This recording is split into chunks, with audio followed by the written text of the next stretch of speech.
আমি রাসেল আছি সাথে। আর শুরু হয়ে গেল ভূত এফএম। আপনাদের সবাইকে স্বাগত জানাচ্ছি ভূত এফএম আজকে। এবং যারা যেখানে আছেন আশা করছি যে আজকে যে এই স্টোরিগুলো আছে আমাদের কাছে সেগুলো শুনে আনন্দ পাবেন, ভালো লাগবে এবং এনজয় করবেন অনেক বেশি।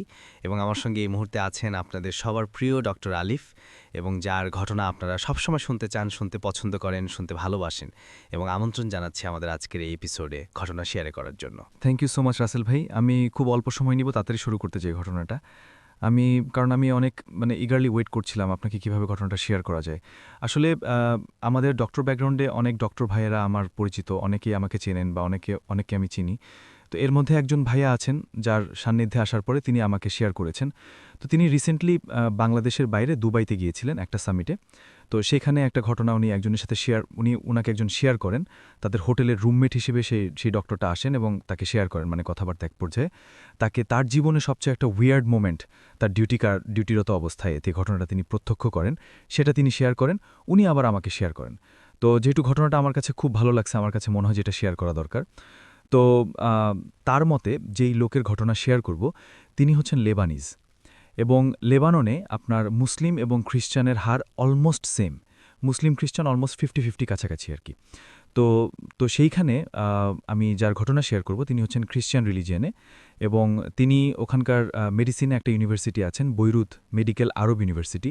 সেখান থেকে সম্ভবত তার MBBS কোর্স শেষ করে, মেডিকেল লাইনের পড়াশোনা শেষ করে ওই রিজিওনাল একটা এলাকায়, আমি হসপিটালের নামটা শেয়ার করছি না, ওইখানে তার মেডিকেল অফিসার হিসেবে ছিলেন। ঘটনাটা 1991 সালের, অনেক সিনিয়র একজন ডক্টর। উনি এখন রিটায়ার্ড আর কি। তো এক কনফারেন্সে তিনি এই ঘটনাটা আরেক ভাইকে আমার শেয়ার করেন, তিনি আবার আমাকে শেয়ার করেছেন। ঘটনাটা ঘটে হচ্ছে 91 সালে। সেদিন আসলে ওই শীতকালের সময় আর কি। শীতকাল বলতে তখন টেম্পারেচার আর কি ডিসেম্বরের দিকে টেম্পারেচার থাকে তখন 11-12 রাতের দিকে। তো আমরা জানি যে লেবাননটা অলমোস্ট সিরিয়া এবং সাইপ্রাসের কাছাকাছি, চারিদিকে ঘেরা। তো সেইখানে অনেক খ্রিস্টান এবং মুসলিম কমিউনিটির লোকজন থাকে। তো নর্মালি তার ওই মুহূর্তে ডিউটি ছিল রাতে, এবং এর আগেও সাফল করে তার ডিউটি রাতে ছিল। তো তার ওই ডিউটিরত অবস্থায় তিনি এরকম কখনো ফেস করবেন সেটা তিনি কল্পনা করেন নাই। এটা তার জীবনের সবচেয়ে বেস্ট একটা সবচেয়ে খারাপ একটা মুহূর্ত তিনি বলেছেন। এবং রাতের বেলায় এমন না যে তিনি একা কখনো ছিলেন না, এমন না।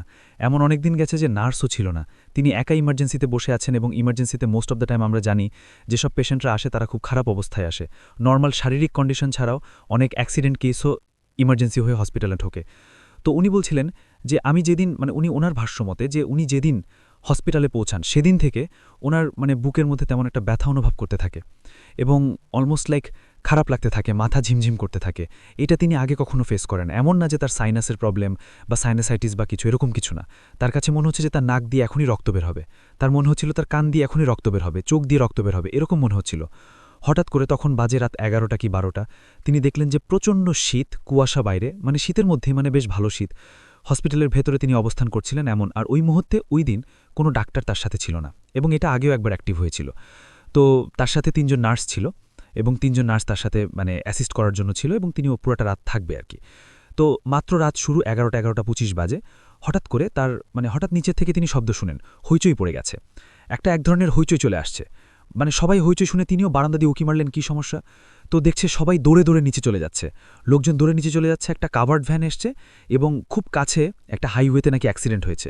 সেখান থেকে 2টা লাশ, 2টা বডি আসছে, ডেড বডি না, 2টা বডি আসছে, খুব মুমূর্ষু অবস্থা। এবং 2টা বডি, 9 বছরের 2টা বাচ্চা, 9-10 বছরের হবে, এবং এত সুন্দর ফুটফুটে 2টা সন্তান বাচ্চা দেখে তিনি খুব মায়া অবস্থায় ইমার্জেন্সিতে সেই আসেন, এবং তিনি বারান্দা দিয়ে দেখছেন যে বডিগুলাকে স্ট্রেচারে করে নিয়ে তার কাছে নিয়ে আসা হবে আর কি। তো তিনি দেখলেন যে ওই বডির সাথে আসছে ওই ড্রাইভারটাই, আর কেউ আসে নাই, কোনো মানুষজন নাই। তো ড্রাইভারের কাছ থেকেই ডিটেলস নিচ্ছে, এবং ওখানে ইমার্জেন্সিতে 999 কল দিলে ইমার্জেন্সির লোকজন চলে আসে। তো পুলিশ ছিল, এবং পুলিশও অনেক ফর্মালিটিস কমপ্লিট করে লোকের সাথে, কিন্তু ওই 2টা বডিকে ওই মুহূর্তে ইমার্জেন্সিতে ঢুকিয়ে ফেলা হয়। ইমার্জেন্সিতে ঢুকানোর পরে ওই 2টা বডি থেকে কোনো ধরনের পালস এবং কোনো ধরনের শ্বাস প্রশ্বাস কিছুই পাওয়া যাচ্ছিল না, কোনো হার্টবিটস কিছুই ছিল না। তো অনেক চেষ্টা করে, তো আমরা ডাক্তারি ভাষায় যেটা ডিফিব্রিলেশন বলি, তো তার বুকের মধ্যে সিপিআর দেওয়ার চেষ্টা করছিল। 1991 সাল, তখন টেকনোলজিক্যালি এত আপগ্রেডেশনস ছিল না। তো তিনি অনেকক্ষণ চেষ্টা করার পর একটা ছেলে একটা মেয়ে ছিল, ছেলেটা একটু নিঃশ্বাস নেওয়া শুরু করেছিল, ওর সিচুয়েশন একটু ভালো ছিল, করছিল মানে কি মনে হচ্ছিল যে সিপিআর দেওয়ার পরে ছেলেটা নিঃশ্বাস নিচ্ছে। আমরা 5টা চেস্ট কম্প্রেশনের একটা মাউথ টু মাউথ দিই। তো উনি মনে হচ্ছিল যে ছেলেটা মনে হয় ব্যাক করবে বা কিছু একটা, এবং রক্তাক্ত অবস্থায়, কারোরই কোনো পায়ের আঙুল ছিল না, পায়ের আঙুলগুলো সব ঝুলে পড়া অবস্থায়। কি খুব খারাপ অবস্থায় ছিল, খুব বাজে অ্যাক্সিডেন্ট হয়েছে। তো উনি একটা পর্যায়ে কি করলেন যে ভালো করে চেক করে দেখল যে অবস্থা কি। তো বেশ ভালো করে চেস্ট কম্প্রেস করার পর যে ছেলেটা একটু নিঃশ্বাস নিচ্ছে, ছেলেটার হার্টবিট পাওয়া যাচ্ছে। তো যাচ্ছে না, পালস পাওয়া যাচ্ছে না। আমাদের গলার মধ্যে একটা পালস আছে, দ্যাট ইজ ক্যারোটিক পালস। তো মনে হচ্ছিল ওইটা পাচ্ছে। হঠাৎ করে সাডেনলি ছেলেটাকে আর ফার্দার মেজারমেন্ট নেওয়ার আগেই ছেলেটা মারা গেল ওই মুহূর্তে। আর মা ব্যাক করল না হঠাৎ সাডেনলি, এবং মেয়েটার শুরু থেকেই মৃত ছিল, মেয়েটার কোনো অবস্থা ছিল না, এবং মেয়েটার জিব্বাও বের হয়ে গেছিল। অ্যাক্সিডেন্টের অবস্থা খুব করুণ অবস্থা ছিল। যাই হোক, ওনারা এখান থেকে ঘোষণা দিয়ে দিল যে 2টা বাচ্চাই মারা গেছে। কিন্তু 2টা বাচ্চা মারা গেছে, 2টা বাচ্চা নিশ্চয়ই ড্রাইভ করতে যেয়ে মরে নাই, অবশ্যই একটা অ্যাক্সিডেন্ট হয়েছে, তার সাথে কেউ ছিল, অবশ্যই কেউ না থাকলে তো এরা ড্রাইভ করে না, এরা তো ফর শিওর। ওর বাচ্চা 2টাকে স্ট্রেচারে রাখার পর ঘটনার কিছু জিনিস জানবার জন্য তিনি হাতটা পরিষ্কার করে নিচে যায়। তো যে কাভার্ড ভ্যানের লোকটা আসছিল, সে নাকি ইনফরমেশন দিছে মেয়ে 2টা গাড়ি থেকে পড়া অবস্থায় রাস্তার মধ্যে ছিল, আর কিছুই ছিল না। কিন্তু এই বাচ্চা 2টা তো ড্রাইভ করবে না, ড্রাইভ করার মতো পারমিশন, ড্রাইভ করার কথাও না। কিন্তু কাহিনী কি, এই 2টা বডি রাস্তার মধ্যে কেন পড়েছিল? এরই মাঝে হঠাৎ করে একটা মহিলার একটা পুরুষ আসে। পুরুষ এসে চিৎকার করতে থাকে, আমার সন্তান কোথায়? তো তারা সবাই খুব, ওইখানকার যেসব কর্তব্যরত লোকজন ছিলেন হাসপাতালের মধ্যে, তখন রাত বাজে 1:30টার দিকে বলে যে আপনার ছেলে মেয়ে কি সমস্যা? বলে যে আমার ছেলে এবং মেয়ে 2জন অ্যাক্সিডেন্ট করেছে, আমরা ওকে পাচ্ছিলাম না রাস্তায়, তো শুনলাম এখানে হাসপাতালে আছে, আমাকে একটু দেখতে দেন। তো উনি যখন মৃত অবস্থায় ছিল, উনি বলেছেন যে আপনার 2টা সন্তানই মারা গেছে। ওনারা কাঁদতে কাঁদতে পড়ে গেল, ভেঙে হঠাৎ করে মেজের মধ্যে 2জনই পড়ে গেল। এখন এই 2জনকে কি চিকিৎসা দিবে? এখন এদের 2জনকে নিয়ে পাড়াপির মতো অবস্থা। হঠাৎ করে ওই মহিলাটা জেগে বসল, আমি আমার ছেলেমেয়ের লাশ দেখব। ঠিক আছে, আসেন, এই একটা সেপারেট প্লেসে ডেড বডি 2টা রাখা ছিল। উনি কি করল, ওনাদেরকে রুমের মধ্যে ঢুকিয়ে বের হয়ে গেল। হৃদয় বিদারক দৃশ্য দেখার ইচ্ছা নাই। কিন্তু ঘণ্টাখানেক হয়ে গেছে, ওই 2জন লোক, ওই মহিলা যখন ঢোকে, একটু পরে তার হাজব্যান্ডও ঢোকে, কিন্তু কেউ আর বের হয় না, কোনোভাবেই কাউকে দেখা যাচ্ছে না। 1 ঘণ্টা হয়ে গেছে, কোনো কান্নার শব্দ নাই। একটু আগে এখানে এতক্ষণ ধরে কান্না করলো, এখানে ভেতরে ঢোকার পর কোনো কান্নার শব্দ নাই। উনি কি করল, সেক্রেটারির রুমটার মধ্যে গেল, দরজা খুলে দেখে কেউ নাই। এমন না যে পালিয়ে যাবে, ওই রুমটার চারিপাশে কোনো জানালা কিচ্ছু নাই, এটা একটা বন্ধ রুম। এখানে ডেড বডি আসলে নর্মালি ডেড বডি রাখে, অ্যাক্সিডেন্ট কেসের ডেড বডিগুলো এখানে রাখা হয়। রুম খুলে দেখে কেউ নাই, একটা বান্দাও নাই। তো কাহিনী কি, আরও 2-3জন লোককে ডাক দিয়ে বলে যে একটু আগে যে মহিলার পুরুষ আসলো, ওনারা কোথায়? এমন না যে ওখান থেকে বের হওয়ার কোনো রাস্তা আছে, বের হলে এদিক দিয়ে বের হতে হবে। তিনি পাশেই ছিলেন রিসেপশনের কাছে। আর খুব বড় যে হাসপাতাল এটা তা না, এটা তো বড় হাসপাতাল না, ছোট হাসপাতাল, গভর্নমেন্ট হসপিটাল। কিন্তু রাসেল ভাই তুমি বাইরে দাঁড়িয়েছিল, কিন্তু অনেকক্ষণ যাবৎ বের হয় না। পরে লোকজনকে নিয়ে চেক করে দেখল যে কেউ নাই। তো কাহিনী কি, চোখের আড়ালে কি কেউ বের হয়ে গিয়েছে কিনা এইটাও তো চেক করতে পারছে না। পুরা হাসপাতাল খুঁজল, কোথাও মহিলার পুরুষকে পাওয়া গেল না। হঠাৎ করে 7 ফিট লম্বা বিশাল দেহি একটা লোক আসলো, মোটাসোটা করে একটা লোক আসলো। আসার পর নাকি সে রিসেপশনে বলছে আমার পরিচিত 2জন বাচ্চা মারা গেছে, আমি খবর পেয়েছি ওরা নাকি হাসপাতালে। বলে ওর বাবা মা তো একটু আগে এসে ওদের কথা জিজ্ঞেস করলো, কিন্তু ওর বাবা মারা সাডেনলি ওদেরকে আর পাচ্ছি না, ওরা কোথায় গেল খুঁজে পাচ্ছি না, আপনি কি ওনাদের বাবা মাকে একটু খবর দেবেন? বলে ওরা কি কোনো ফর্ম টর্ম ফিল আপ করছিল বা কোনো কিছু, উনি জিজ্ঞেস করছে রিসেপশনের লোকদেরকে। এইটা বলতে বলতে বাবা মা, ওই লোকটা যে লোকটা এসছে, বাবা মা কি, কোন জায়গার বাবা মার কথা বলছেন? বলে যে বাচ্চাগুলো মারা গেছে তাদের বাবা মা তো মারাই গেছে। এই 2টা মেয়েকে তো, বাচ্চাকে তো আমরা হাসপাতালে পাঠালাম, তাদের বাবা তো মারাই গেছে। তো তাদের বাবা মা তো কোথা থেকে আসবে? তাদের বাবার ডেড বডি আমি নিয়ে চলে গেছি। তো উনি কি করল, উনি আকাশ থেকে পড়ল, তাকায় আছে লোকের দিকে, কোনো কথা বলছে না। উনি কথা বলবে, ওনার সাথে যে 3 জন নার্স ছিল তারাও কিছু বলতে পারতেছে না, তারা একজন আরেকজনের দিকে তাকাচ্ছে আর ওই লোকের দিকে তাকাচ্ছে। কারণ ওরা যে বলবে যে একটু আগে একটা মহিলা, একটা ভদ্রমহিলা, একটা ভদ্রলোক আসছিল ওনার বাচ্চা কাচ্চার কথা খোঁজ নিতে, কিন্তু ওনাদের খোঁজই পাচ্ছি না আমরা। যে দেখলাম 2 জন লোক, এখন কেউ তো ছবি তুলে নাই, কোনো চান্সেস নাই, এত টেকনোলজি ছিল না যে সিসি ক্যামেরায় কিছু দেখবে, কিছু একটা এরকম কিছু নাই। তো বলল যে আমাকে আমার ডেড বডি বলে হস্তান্তর করতে হবে, আদারওয়াইজ নেওয়ার কোনো লোক নাই, আমাকে নিতে হবে। ওনার সাথে আরও 4-5 জন লোক এসছে। তো উনি কি করলো যে ঠিক আছে, আপনাদের ডেড বডি এখানে আছে। ওই কাভার্ড ভ্যানের লোকটাও সাথে এসছে। তো ওনারা রুমের মধ্যে ঢুকবে। তো উনি বলছে যে আমার জীবনে এমন ভয়ঙ্কর দৃশ্য আমি আমার লাইফে দেখি নাই। কারা কি করে এই 2টা ডেড বডির পিছনে পড়লো আমি জানি না। এই 2টা ডেড বডিকে আমি ধরেছি, এই 2টা ডেড বডিকে আমি ফিল করেছি, এই 2টা ডেড বডির পালস আমি দেখেছি, চেষ্টা করেছি। একটা হঠাৎ করে শ্বাস নেওয়া শুরু করেছিল। আমি হঠাৎ করে উকি মেরে দেখলাম এতগুলো লোক ভিতরে ঢুকলো, তারা কি করছে? আপনার রাসেল ভাই কি মনে হতে পারে এই লোকগুলা যে আবার নতুন করে এসছে, তারা কি করতে পারে? তারা তো ডেড বডি নিতে এসছে, আমার যেটা মনে হয়। হয় মানে এটা একদমই আমার কথা যে হয়তো মানে ওরা হয়তো অবজার্ভ করছিল কোনোভাবে কোনো একটা কারণে, মানে আমার তাই মনে হয়েছে আর কি। কারণ অবজার্ভ করছিল, আমার কাছে কেন যেন তাই মনে হচ্ছে। আচ্ছা মানে আমার কি মনে হয়, মানে আমি তো আমারটা বললাম। আচ্ছা এটা হচ্ছে সেকেন্ড টাইম যখন ডেড বডির জন্য কেউ ক্লেইম করতে আসে, এটা সেকেন্ড টাইমের ঘটনা। ফার্স্ট টাইমে বাবা মার মতো বাবা মা এসে একটা খোঁজ নিয়ে বা চক্কর দিয়ে গেল বা কিছু একটা। আমার কাছে মনে হচ্ছে যে উনি বলছে যে বাবা মার আত্মা আসতে পারে, আমি সেটাই বলছি। বাবা মার আত্মা আসতে পারে, সন্তান অ্যাক্সিডেন্ট হয়ে গেছে, অবজার্ভ করছে যে কোনো অসুবিধা হয়েছে কিনা বা কিছু, এটাই আমার কাছে তাই মনে হয়েছে। কিন্তু এর মতন মনে হয় আরও কোনো রহস্য আছে। উনি যখন দরজা খুলল তখন দেখল যে মোটা লোকটা একটা ছুরি নিয়ে মেয়েটার বাম হাতটা কেটে দিল। কোন মোটা লোকটা? যে লোকটা রিসিভ করতে এসছে। আল্লাহ, এটা মেয়ের বাম হাতটা কেটে দিল। উনি একটা চিৎকার দিয়ে ওই জায়গায় পড়ে গেল। উনি আর কোনো কিছু খড় করতে পারে না, যে রক্ত খুব খিনকি দিয়ে পড়ছে, ছেলেটা ওই জায়গায় শুয়ে আছে।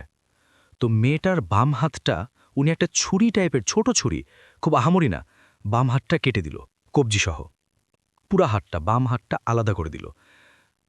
কাহিনী কি কি হচ্ছে? উনি একটা চিৎকার দিল, এরপর আর ওনার কিছুই মনে নেই। উনি জিজ্ঞেস করলো কাহিনী কি? তাহলে জিনিসটা কাহিনী কি সবাইকে জিজ্ঞেস করলো, ডেড বডি কোনটা? লাস্ট রাত্রেবেলা যে 2টা ডেড বডি আসছিল ওগুলো কি অবস্থা? বলে ডেড বডিগুলো তো এখানেই আছে, কিন্তু ডেড বডি তো লোক নেই কেউ নেওয়ার, ডেড বডিগুলো নিতে কেউই আসে নাই। আচ্ছা, তা আপনি কাকে দেখতেছিলেন? আমি যে 5 জন লোক দেখতেছিলাম। প্রবলেমটা আসলে কার হচ্ছে? প্রবলেমটা ওনার ছিল। মাথা ঝিমঝিম করছিল, একটা পর্যায়ে মনে হচ্ছিল যে কেউ আসবে নাকি, 2টাই রামচাকে নিতে পারবে। বাচ্চা এত সুন্দর ছিল, 2টা বাচ্চাকে কেউ নিতে আসবে না। উনি একটা ঘরের মধ্যে পড়ে গেছিল, কিন্তু 2টা একটা মহিলার একটা পুরুষ যে এসেছিল, এটা সত্য, এটা সবাই দেখেছে। পরবর্তী সময় সুগঠন দেহ যে 7 ফিট লম্বা, সাথে 4-5 জন লোক এসছে, উনি কয়েকজনকে দেখছে। উনি কিন্তু ভ্যান কাভারের ড্রাইভারকেও দেখেছিল, কিন্তু এরা পরবর্তী সময় আসে নাই। এটাই ওনার চিন্তাভাবনার মধ্যে ছিল যে উনি কেউ লাস্টে নিয়ে যায়। এটাই কল্পনা, এটাই হ্যালুসিনেশন বলতে পারেন। আর উনি সিজোফ্রেনিয়ার রোগী, আচ্ছা, পরবর্তী সময় বের হয়।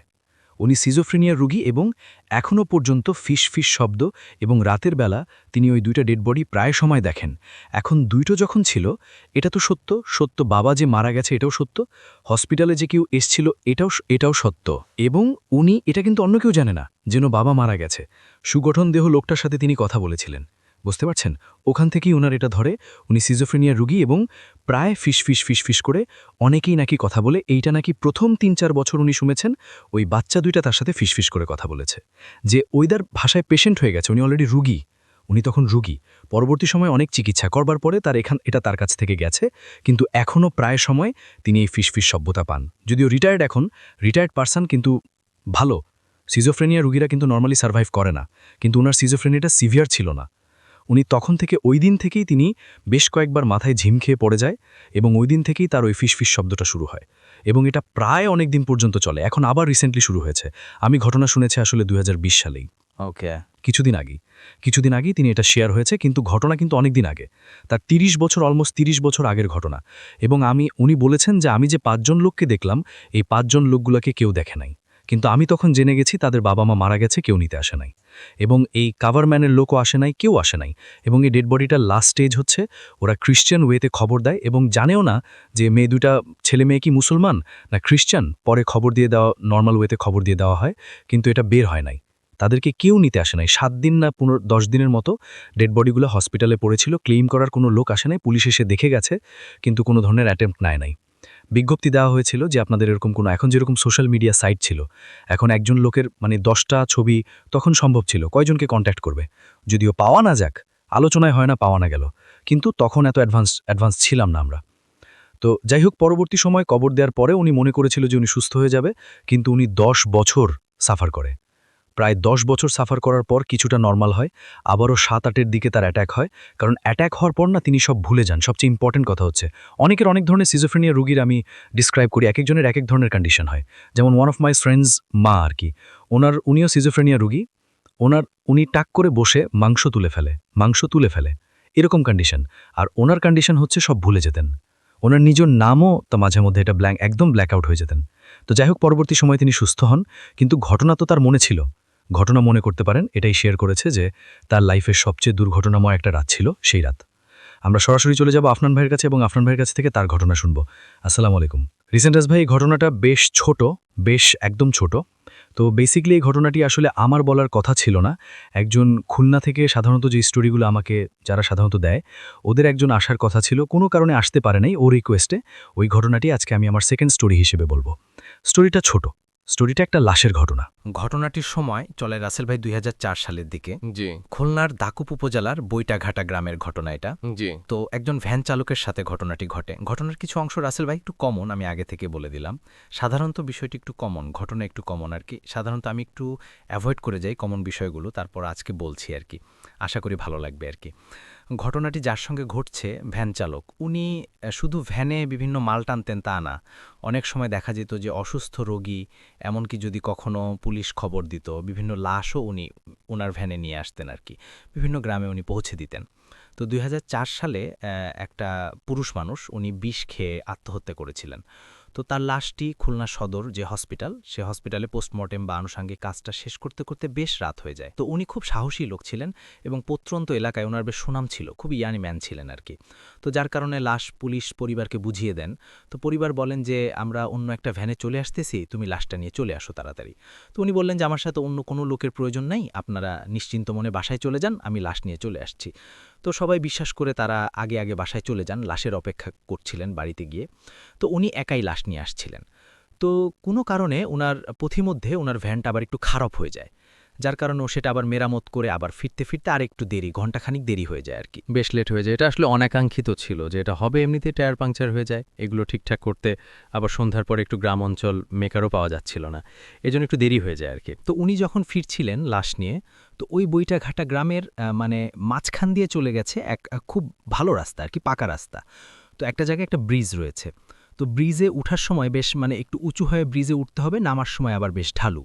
তো উনি যখন ব্রিজটা যখন উঠবেন, তখন উনি ভ্যানের সিট থেকে নেমে হাত ধরে টেনে টেনে ব্রিজের উপরে উঠানোর চেষ্টা দেখছিলেন যে কী ব্যাপার, ভ্যানটা আটকে গেল কেন। পিছন দিকে তাকিয়ে দেখে মোটামুটি ৬-৭ বছরের একটা ছোট্ট মেয়ে, ফ্রক পরা একটা মেয়ে, সে মানে চুল এলোমেলো, সে 2 হাত ধরে ভ্যানটা টেনে ধরে রাখছে, মানে সে উঠতে দেবে না। তো উনি মনে করেছেন যে আশেপাশের মানে ওটা কিন্তু একদম মানে জনমানবী শূন্য এলাকা ছিল না রাসেল ভাই, আশেপাশে ঘরবাড়ি ছিল।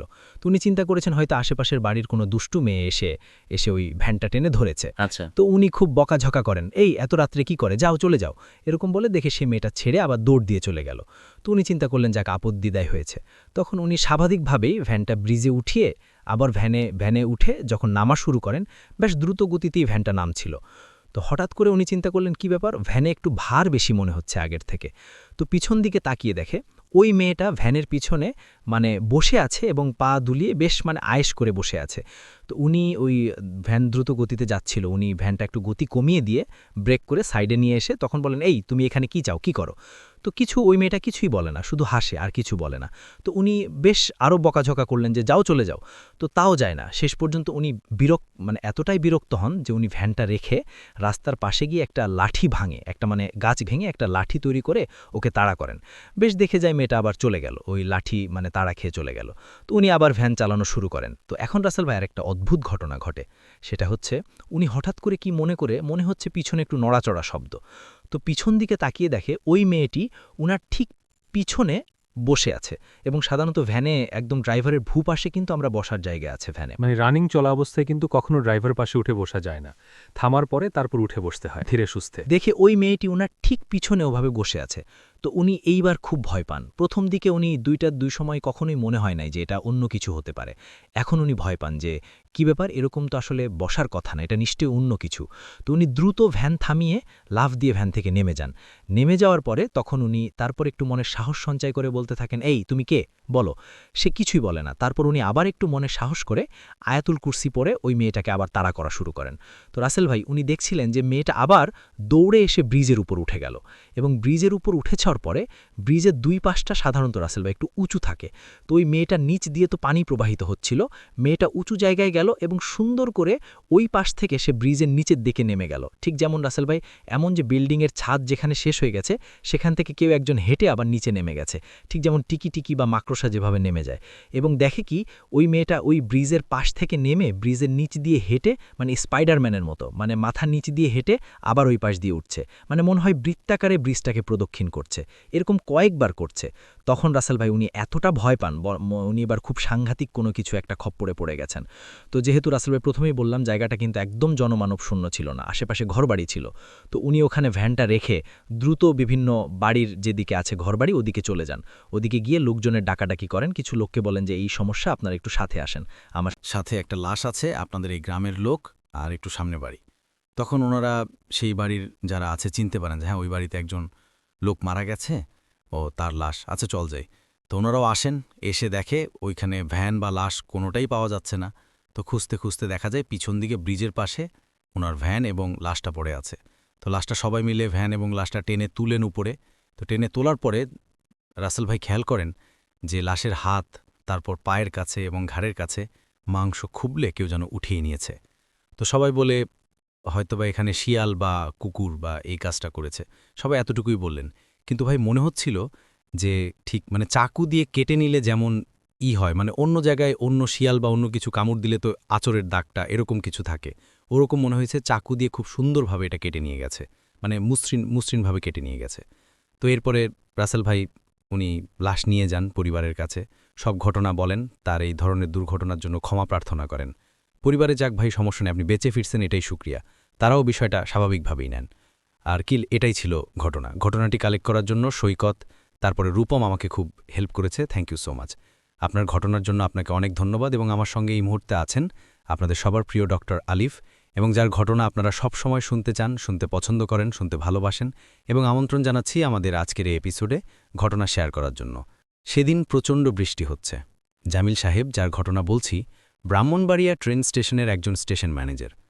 তখন একটা ট্রেন আসার কথা, রাত তখন 2টা বাজে, কিন্তু প্রচণ্ড বৃষ্টি পড়ছে। কিছু মানুষজন যারা স্টেশনে আছে তারা সেফ জায়গায় ঘুমাচ্ছে।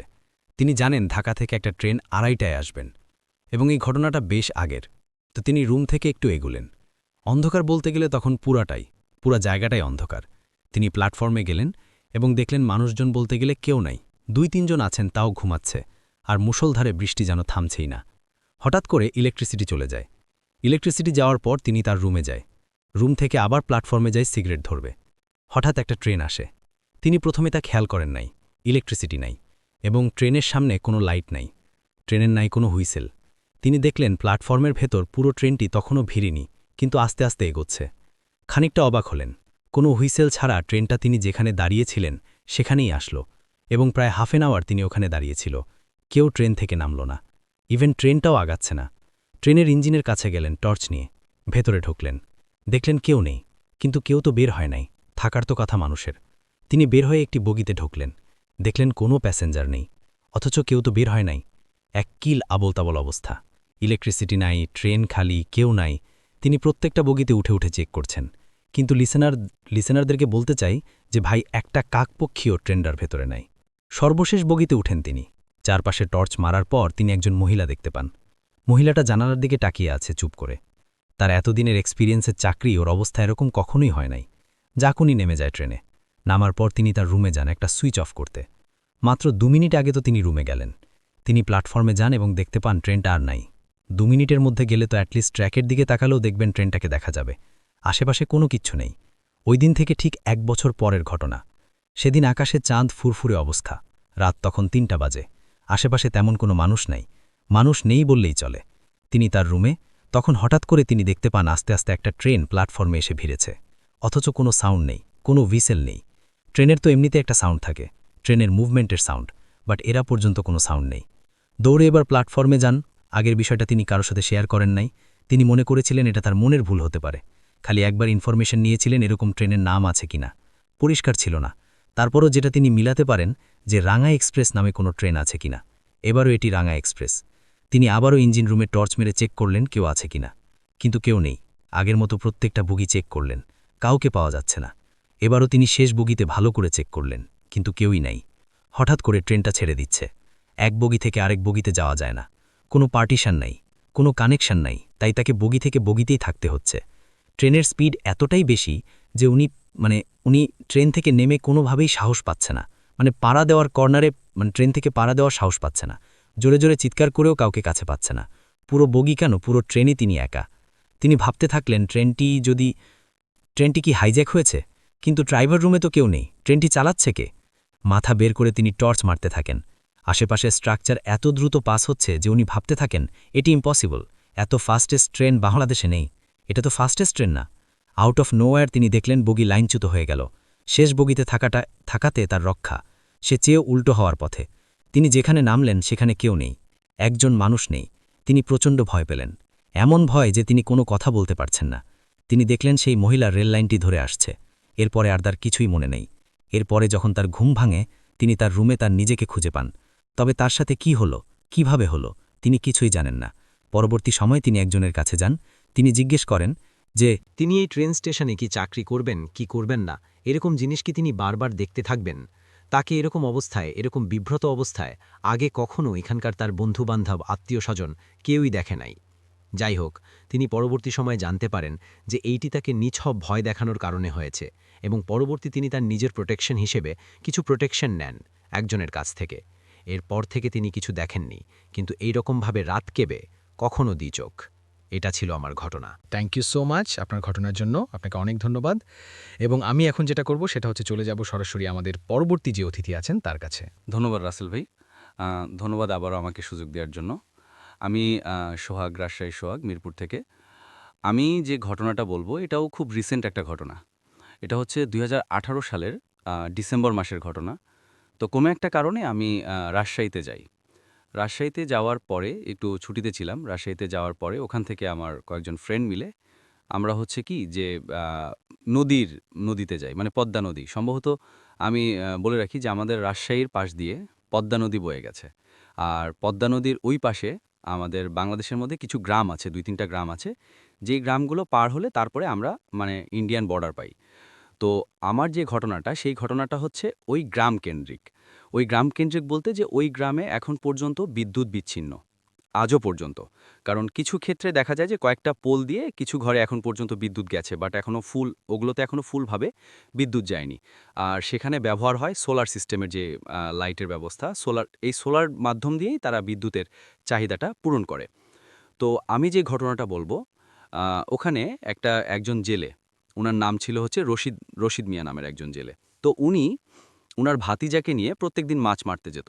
তো বলে রাখি যে ফাল্গুন চৈত্র মাসের দিকে যখন নদী শুকিয়ে যায়, তখন নদীর মাঝখানে কিন্তু অনেক বড় চর পড়ে। আমাদের রাজশাহীতে দেখা যায় যে মনে হয় যে নদীর মাঝখানে একটা গ্রাম জেগে গেছে, এরকম অনেক ফসল চাষ হয়। এই কারণে দেখা যায় যে ঘরবাড়ি তৈরি করে ফেলে অনেকে ফসল পাহারা দেওয়ার জন্য, এরকম। তো সেই চরগুলোর মধ্যে কিছু সাইডে দেখা যায় যে অনেক বড়ভাবে পানি জমে থাকে। চরগুলার ওই পানিগুলা আর নদীতে যেতে পারে না। যখন নদী শুকিয়ে যায়, তখন পানিগুলো ওখানে থেকে যায়। তো এই জায়গাগুলোকে বলে হচ্ছে, তাদের ভাষায় যেটা আমি বলছি, যে জায়গাগুলোকে বলে দামু হিসেবেই খ্যাত। তো এই দামুতে অনেক পানি থাকে। আর এই দামুটা যেটা হচ্ছে কি, যে নদী যখন শুকিয়ে যায় তখন এই দামুতে অনেক মাছ আটকে যায়। তো ওনারা যেহেতু যেই নদীটা শুকিয়ে গেছে এটা তো খুব ছোট হয়ে আসে, তো এখানে তারা মাছ মারে। এমনকি তারা ওই দামুতে যেও না মাছ মারে। তো চাচা ভাতিজা দুজন একসাথে যাই মাছ মারতে। তো এটা একেবারে অলমোস্ট শোনা আমার কাছে, যে রশিদ সাহেব নিজেই আমাকে বলেছে, উনি বৃদ্ধ মানুষ এখন, উনি আমাকে বলেছে। তো এই মাছ মারার সময় প্রত্যেকদিন যেহেতু মাছ ধরতে যায় তারা, একদিনকে কি হয়েছে যে রশিদ মিয়ার যে ভাতিজাটা, উনি অনেক রাত্রে উঠে একাই চলে গেছে। একাই চলে গেছে বলতে কি যে সে প্রত্যেকদিন দেখে যে রেগুলারলি যেভাবে মাছ মারে সেভাবেই মাছ মারতে সে আগ্রহ প্রকাশ করেছে আর চলে গেছে সাথে সাথে। এখন বিষয়টা হচ্ছে যে তিনি উনার চাচা উনাকে বা আগেও বলেছিল যে মাছ মারতে গেলে তুমি একা যেও না। তো উনি প্রত্যেকদিন যেহেতু দেখে যে কোনো বিপদ কিছুই তো হয় না, মাছ মারতে গেলে সমস্যা কি? আমি যদি একা যাই তাহলে সমস্যা কি? চলে গিয়েছে একদিনকে রাত্রে, অনেক রাত্রে উঠে চুপ করে কাউকে না বলে সে মাছ মারতে চলে গেছে। তো আমাদের এলাকায় যে জিনিসটা হয় যে বাঁশ দুইভাবে ওয়াইয়ের মতো করে বেঁধে ওর মধ্যে নেট বেঁধে ওই নেটটা নিয়ে ঘাড়ে করে নিয়ে আর মাছ রাখার জন্য যেটা আমাদের গ্রাম্য ভাষায় বলে খোলই, যেটাকে বলে বেটের তৈরি হয় এটা।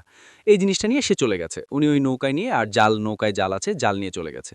এইবার সে নৌকা থেকে জাল ফেলতে ফেলতে নদী পার করে ফেলেছে। নৌকাটা নদীর এপাশে রেখে সে এইবার বলছে কি যে আমি দামুতে যাব, দামুতে যেয়ে মাছ ধরা শুরু করো। ঠিক আছে, ওকে ফাইন। সে দামুর দিকে হাঁটছিল।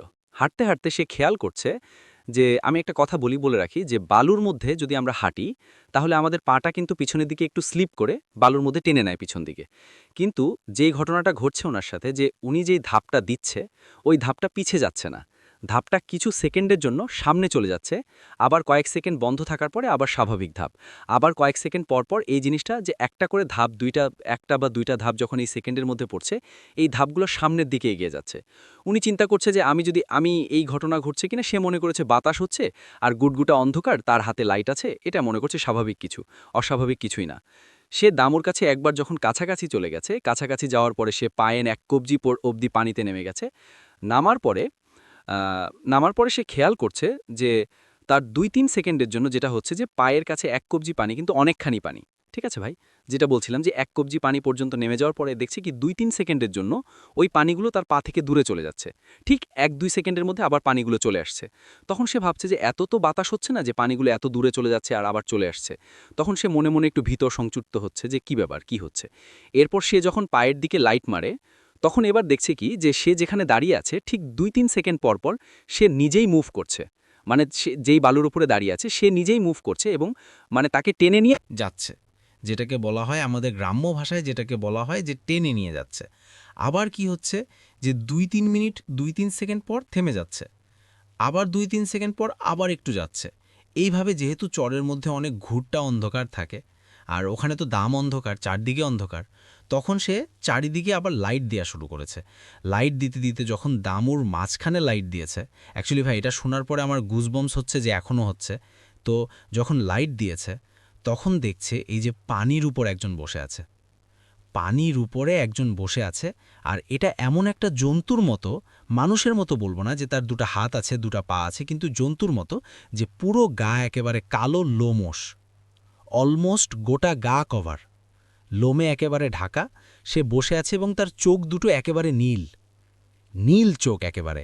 তো সে যে কাজটা করছে ওই যে যে জন্তুটা, ওই জন্তুটা যে ওই জিহবা, তার জিহবাটা যখন পানির মধ্যে ছেড়ে দিচ্ছে তখন সব পানি বালু সব ২-৩ সেকেন্ডের জন্য উঠে যাচ্ছে, মানে কাছে চলে আসছে, মানে অলমোস্ট সংকুচিত হয়ে যাচ্ছে। যেই আবার জিভটা তুলে নিচ্ছে তখন পানিগুলো আবার ছেড়ে যাচ্ছে। এই জিনিসটা দেখার পরে সে খুব জোরে চিৎকার করতে শুরু করে আর ওই লাইটটা ওর দিকেই ধরে রাখে। আমরা স্বভাবত জানি যে মানে আলো দেখলে নাকি সব কিছু চলে যায়। তো লাইটটা ওর দিকে যখন ধরেছে তখন এই যে নীল চোখগুলা মনে হচ্ছে আরও নীল হয়ে গেছে। এই জিনিসটা দেখে খুব চিৎকার করার পর সে দৌড়াতে দৌড়াতে ওখান থেকে দৌড়াতে দৌড়াতে নৌকার উপরে এসে সেন্সলেস হয়ে যায়। এরপরে যখন ওনার আঙ্কেল যখন খোঁজা শুরু করে যে আমার ভাতিজাটা কই, বাসায় জিজ্ঞেস করছে যে মাছ ধরতে যাব, ভাতিজা কই, তখন ওনার ভাইয়ের ওয়াইফ যেটা ওই ছেলেটার মা বলছে যে কেন, ও তো চলে গেছে মাছ মারতে, কেন আপনার সাথে যায়নি? দেন উনি বলছেন না, আমার সাথে আমাকে কিছু বলেনি। তখন এবার শুরু হয়ে গেছে খোঁজাখুঁজি। খুঁজতে খুঁজতে যেয়ে দেখছে নৌকা নদীর ওই পাশে। এখন আরেকজন নৌকাকে বলেছে যে আমাকে তাড়াতাড়ি নিয়ে চলেন। নিয়ে যেতে যেতে যখন গিয়েছে, যখন ওই পাশে চলে যায়, যেয়ে দেখছে নৌকার উপরে ওই ছেলেটা সেন্সলেস হয়ে পড়ে আছে। তাতে যখন কাছে গেছে গোটা গায়ে অনেক খামচানোর দাগ, মানে ওর গোটা গায়ে খামচানো। তখনও কিন্তু সূর্য ওঠেনি, মানে ভোর, পুরো গাটা খামচানোর দাগ। সে মানে এমনভাবে খামচানো যে রক্তাক্ত হয়ে আছে। এইভাবে এখন যখন ওই ছেলেটাকে মানে নদীর এপাশে নিয়ে আসা হয়, নিয়ে আসার পরে যখন মানে বাসায় নিয়ে এসে চিকিৎসা করার জন্য নিয়ে আসা হয়, এর মধ্যে একটা ঘটনা ঘটে। আশ্চর্য যে ঘটনাটা রাসেল ভাই কি বলবো, যে যখন আস্তে আস্তে সূর্য উঠছে সকালের, ওর গায়ের মধ্যে অনেক লোম গজাচ্ছে। যে লোমটা, হ্যাঁ এটা শুনে আমিও খুব অবাক হয়েছি, হ্যাঁ অনেক লোম গজাচ্ছে, যেটা খুব কালো কুচকুচে এবং মোটা হচ্ছে, লোম গজাচ্ছে। একসময় সূর্য যখন একেবারেই উঠে যায় তখন ওর গোটা গায়ে, পুরো শরীরে কোনো জায়গা বাদ ছিল না যে এই লোমগুলা বাদ ছিল না, একটা জায়গাও ফাঁকা ছিল, পুরো গায়ে লোম হয়ে যায়। লোম হওয়ার পরে যখন মানে ঠিক একদিন পরে ছেলেটা খুব অসুস্থ হয়ে পড়ে, যেহেতু এরকম একটা অস্বাভাবিক জিনিস হচ্ছে তার মধ্যে, একটা সময় যে একদিন পরে ছেলেটা মারা যায়। তো এই জিনিসটা দেখার পরে ওনার চাচা হচ্ছে গিয়ে যে একজন বড় আলেমকে নিয়ে যায়, যে দেখেন আসলে অ্যাকচুয়ালি কি হয়েছিল, আমার ভাতিজার সাথে যে এরকম হলো কিসের জন্য। তখন উনি বলছে, হুজুরটা বলছে যে এখানে এমন একটা জিনিস ছিল, আপনারা বলেন যে খারাপ জিন বলেন বা শয়তান বলেন, পিশাচ বলেন, যেটাই বলেন না কেন, এটা এমন একটা খারাপ জিনিস ছিল, উনি ওনাকে খুব মারাত্মকভাবে ডিস্টার্ব করেছে, আর ডিস্টার্ব করার কারণে মানে এই ঘটনাটা ঘটেছে। মানে উনি খুব তদবির করার পরেই তারপর এই জিনিসটা বলেছে যে ওনাকে খুব ডিস্টার্ব করা হয়েছে, উনি হয়তোবা কোনো কিছু করছিল, কোনো একটা কাজ করছিল, কাজ করতে যেয়ে তারপরে আপনার এই ছেলে ওনাকে খুব ডিস্টার্ব করে, আর এটা শাস্তিস্বরূপ এনাকে এই ঘটনাটা ঘটায়, যে তার গোটা গায়ে খামচি দেয়, আর পুরো শরীরে তার মতোই লোমটাকে তুলে দেয় একেবারে। দেন উনি একটা সময় যে মারা যান। এটা তার প্রতিশোধমূলক একটা শাস্তি নেন। তবে এটা যদিও ঠিক হয়নি, তারপরেও তো সে তো আর জানটা ফিরিয়ে দিতে পারবে না। তো এটাই ছিল ঘটনা। Thank you so much. আপনার ঘটনার জন্য আপনাকে অনেক ধন্যবাদ। এবং আমার সঙ্গে এই মুহূর্তে আছেন আপনাদের সবার প্রিয় ডক্টর আলিফ, এবং যার ঘটনা আপনারা সব সময় শুনতে চান, শুনতে পছন্দ করেন, শুনতে ভালোবাসেন, এবং আমন্ত্রণ জানাচ্ছি আমাদের আজকের এই এপিসোডে ঘটনা শেয়ার করার জন্য। নামক একটি জায়গার ঘটনা বলবো। চেন্নাই শহরের ভেতরে অবস্থিতই জায়গা, খুব কাছে একটি রেললাইন গেছে। ওনাদের বাড়ি তখন 2 তালা। ওনার বিয়ের প্রায় 2 বছর পর তিনি এই এরিয়াতে শিফট করে গভর্নমেন্ট জবের পারপাসে। বলাসি কখনও তেমন কারো সাথে কথা বলতেন না। তার স্বামীর নাম আজস্র সান্নিয়াল, তিনিও গভর্নমেন্ট জব করতেন। প্রথম বেবি হবার পর তিনি জব ছেড়ে দেন। এরপর থেকে বাচ্চাকে সময় দেয়া তার কাজ হয়ে পড়ে। বাসায় খুব কম সময়ে তার মা আসতেন, আসলেও দিনে দিনেই চলে যেতেন। পুরা বাসায় তিনি একাই থাকতেন। ওনারা নিজেদের কাজ নিজেরা করতে ভালোবাসতেন বেশি। বিকেল থেকে বিদ্যুৎ চমকাচ্ছে সেদিন, গরমের শুরু তখন। বাচ্চাকে বিছানায় ঘুম পাড়িয়ে তিনি ঘর মুছলেন। বাচ্চার বয়স তখন 5 থেকে 6 মাস হবে। ঘর মুছতে মুছতে যখন যেই রুমে বাচ্চা আছে সেই রুমে আসতেই দেখে বাচ্চাটি দাঁড়িয়ে আছে। উনি অবাক, ওনার বাচ্চাটি হামাগুড়িও তো তখন দিতে পারে না, অথচ সেই বাচ্চা দাঁড়িয়ে আছে। সেদিন থেকেই ঘটনা শুরু। ওদিন রাতে হাজব্যান্ড আসবার পর তিনি ঘটনা শেয়ার করেন, কিন্তু এতে কোনো লাভ হয়নি। হাজব্যান্ড মনে করেন তিনি দুষ্টুমি করছেন। এরপর থেকে প্রায় 15 থেকে 20 দিনের মাথায় রাতে হঠাৎ ঘুম ভাঙে। খাটের পাশে টেবিল ল্যাম্প চালানোর পর তিনি পরিষ্কার লক্ষ্য করেন দরজার ফাঁক করে ছোট্ট একটি বাচ্চা হাসছে।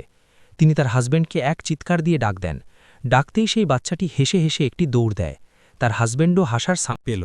তিনিও ফরকে ওঠেন, লাইট জ্বালিয়ে একটু এগোলেন এবং দেখেন কোথাও কেউ নেই, সারা বাড়ি অন্ধকার। লাইট জ্বালিয়ে সব নর্মাল করলেন, কিন্তু ভয় তো যাচ্ছে না, ঘুম তো দূরের কথা। হঠাৎ তখনই একটি সাউন্ড পাওয়া গেল। 2 জন ড্রয়িং রুমের দিকে ছুটে গেলেন, আর হঠাৎ করে তাদের সামনে একটি বাধা আসলো। কোত্থেকে একটি কুড়াল এসে দেয়ালে বাড়ি খেল। 2-3 ইঞ্চের জন্য তাদের গলার তরে লাগল না, এবং সেই হাসি, বাচ্চাটি দৌড়াচ্ছে রুমের মধ্যে। তারা একজোরে বাচ্চাটিকে কোলে নিয়ে নিচে নেমে যাওয়ার পরে মানে যেভাবে সবাইকে, আশেপাশের সবাইকে ডেকে তোলেন। মানুষজন এত রাতে যারা বেরিয়েছে তার কথার কোনো কিছুই মেলাতে পারে না। উপরে উঠে দেখে সারা বাড়িতে লেখা, আমি সবাইকে মেরে ফেলব, সারা দেয়ালে, এবং যা দিয়ে লেখা সেটি রক্ত দিয়ে লেখা ছিল, যা বেয়ে বেয়ে দেয়াল থেকে তখনও পড়ছে। ওনারা বাসা চেঞ্জ করে ফেলেন, সরাসরি চলে আসেন এই মহিলার বাবার বাড়ি। এবং একটি কথা বলি, সবাই যখন দেখেছে যে দেয়ালে একটি জিনিস লেখা, পরের দিন সকালে ওই দেয়ালে খালি ছিল। তো যারা দেখেছে তাদের মধ্যে একজন আমাকে সাহায্যকারী, এটি মেনশন করা দরকার, যিনি আমাকে সর্বপ্রকার সাহায্য করেন, তার নাম উদয় কৃষ্ণ। 1 মাস নিজের বাবার বাড়িতে থাকবার পর তারা বাসা চেঞ্জ করেন এবং আসেন তিরুবিল্লা নগর নামে একটি জায়গায়। যে বাসায় উঠলেন তার নিচতলায় সেই বাসাতে তাদের সাধারণ ধর্মীয় অনুষ্ঠান শেষ করে ওই দিনই রাতের ঘটনা। ঘড়িতে তখন স্পষ্ট রাত 1টা। খুব জোরে তরমুজ কাটার শব্দ নিচ থেকে আসছিল, আর ঝর্নার পাশে দাঁড়ালে তেমন পানির স্রোত পাওয়া যায় ওরকম একটা সাউন্ড আসছিল। হাজব্যান্ড যিনি ছিলেন তিনি উঠে লাইট জ্বালাতে গেলেন, অথচ সে সুইচ চাপছেন, লাইট জ্বলছে না। অন্য রুমেরও লাইট জ্বালাচ্ছে, জ্বলছে না। পায়ের মধ্যে ভেজা এবং আঠা আঠা টাইপ ফিল করছেন। যত সামনের দিকে যাচ্ছেন ততই এরকম আঠা আঠা পাচ্ছেন। তিনি আবারও রুমে এসে দেখেন, তার স্ত্রীকে ডেকে তোলেন এবং রুমের টর্চটি জ্বালান, কিন্তু টর্চেরও পাওয়ার কম। যতটুকুই আলো আসছিল 2 জন মিলে এগুলিতে লাগলেন। এগুতেই দেখেন মেঝেতে হেঁচকে কিছু টেনে নেওয়া যাওয়ার রক্তের ছাপ, ছোপ ছোপ দাগ। চিৎকার দিয়ে উঠলেন তার স্ত্রী এবং বাঁচাও বাঁচাও বলে চিৎকার করতে লাগলেন। অথচ এত রাতে কে আসবে? দোতলা বাড়ি, ওই দ্বিতীয় তলায় আবার কেউ থাকতও না। চিৎকার চালিয়ে যাচ্ছে তো যাচ্ছে। তখন হাজব্যান্ড দরজা খুলে নিচে নামতে যাবে, এমন সময় ওই টর্চের আলোতে লক্ষ্য করে দেয়ালে সেই কুড়ালটি বিধে আছে, সাথে একটি মাথা লাগানো।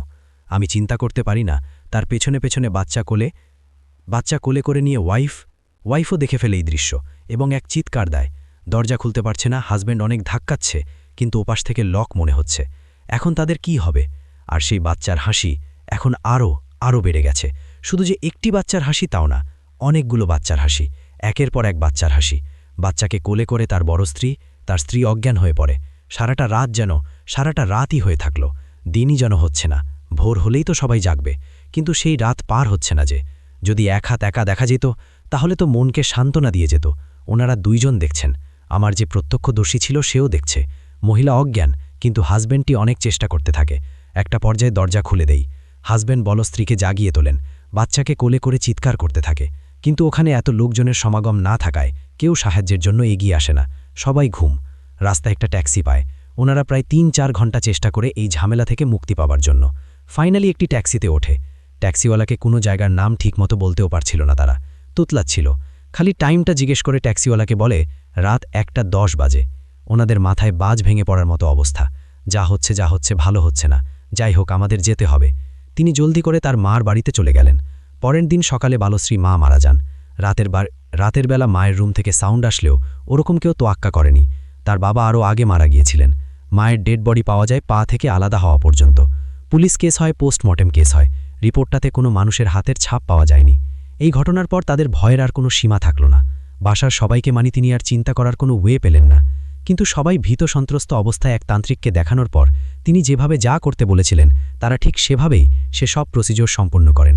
কিন্তু আলটিমেটলি যা আজকে শেয়ার না করে পারছি না, শেয়ার না করলে ধোঁয়াশার মধ্যে থাকবার কথা। তার মা মারা যাওয়ার 3 মাসের মধ্যে তাদের সাথে আরেকটি রাজনীতি ঘটে। এরই মধ্যে তারা সপরিমাণে ইউএসএতে অ্যাপ্লাই করেছিলেন 5 বছর আগে।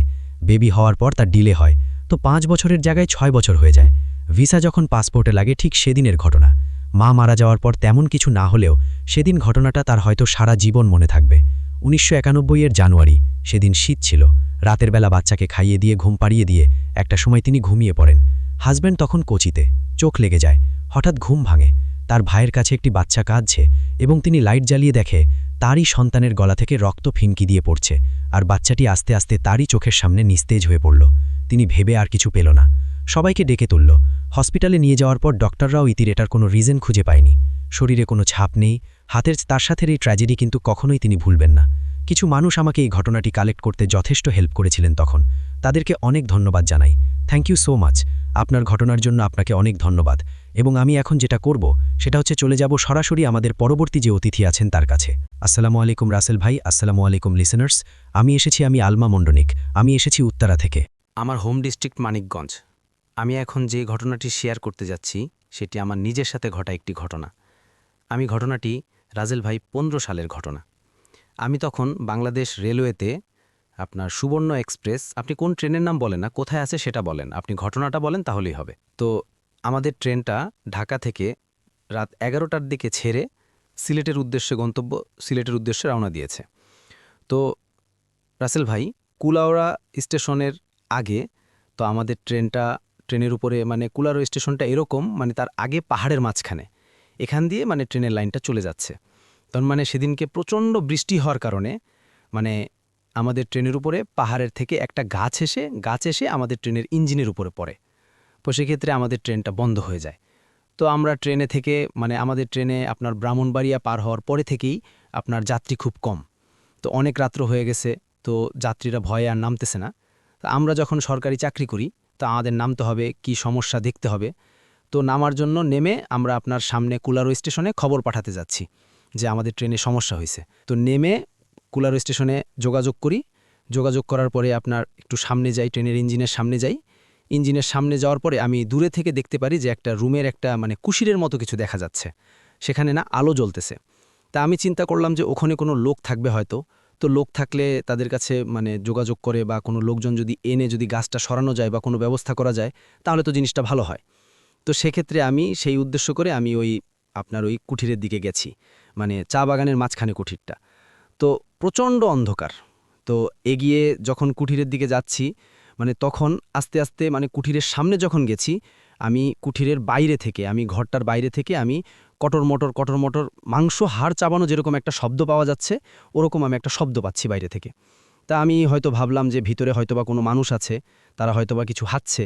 সেজন্য মানে আমি যখন দরজার সামনে গিয়ে দেখি দরজাটা একটু মানে ফাঁকা ছিল, তো আমি দরজাটা যখন আমি ধাক্কা দিয়ে মানে ভেতরে ঢোকার চেষ্টা করি তখন দেখি যে দুইটা মহিলা একটা বাচ্চা ছেলের লাশ, তারা জীবিত বাচ্চা ছেলের লাশ তারা চিপে চিপে খাচ্ছে। এটা দেখে তো আমি প্রচণ্ড ভয় পেয়ে যাই।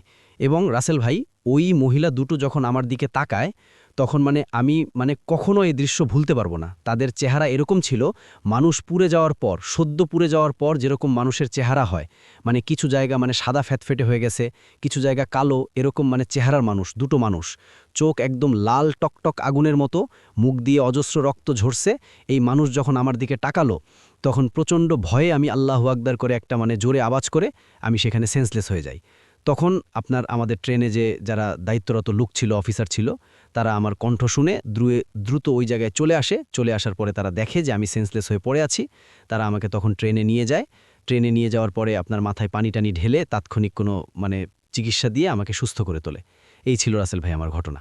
এখন যেটা করব সেটা হচ্ছে সরাসরি চলে যাব আরও একটি ঘটনা, এবং এই মুহূর্তে আমার সঙ্গে আছেন আপনাদের অত্যন্ত পছন্দের একজন মানুষ, যিনি হচ্ছেন আফনান ভাই।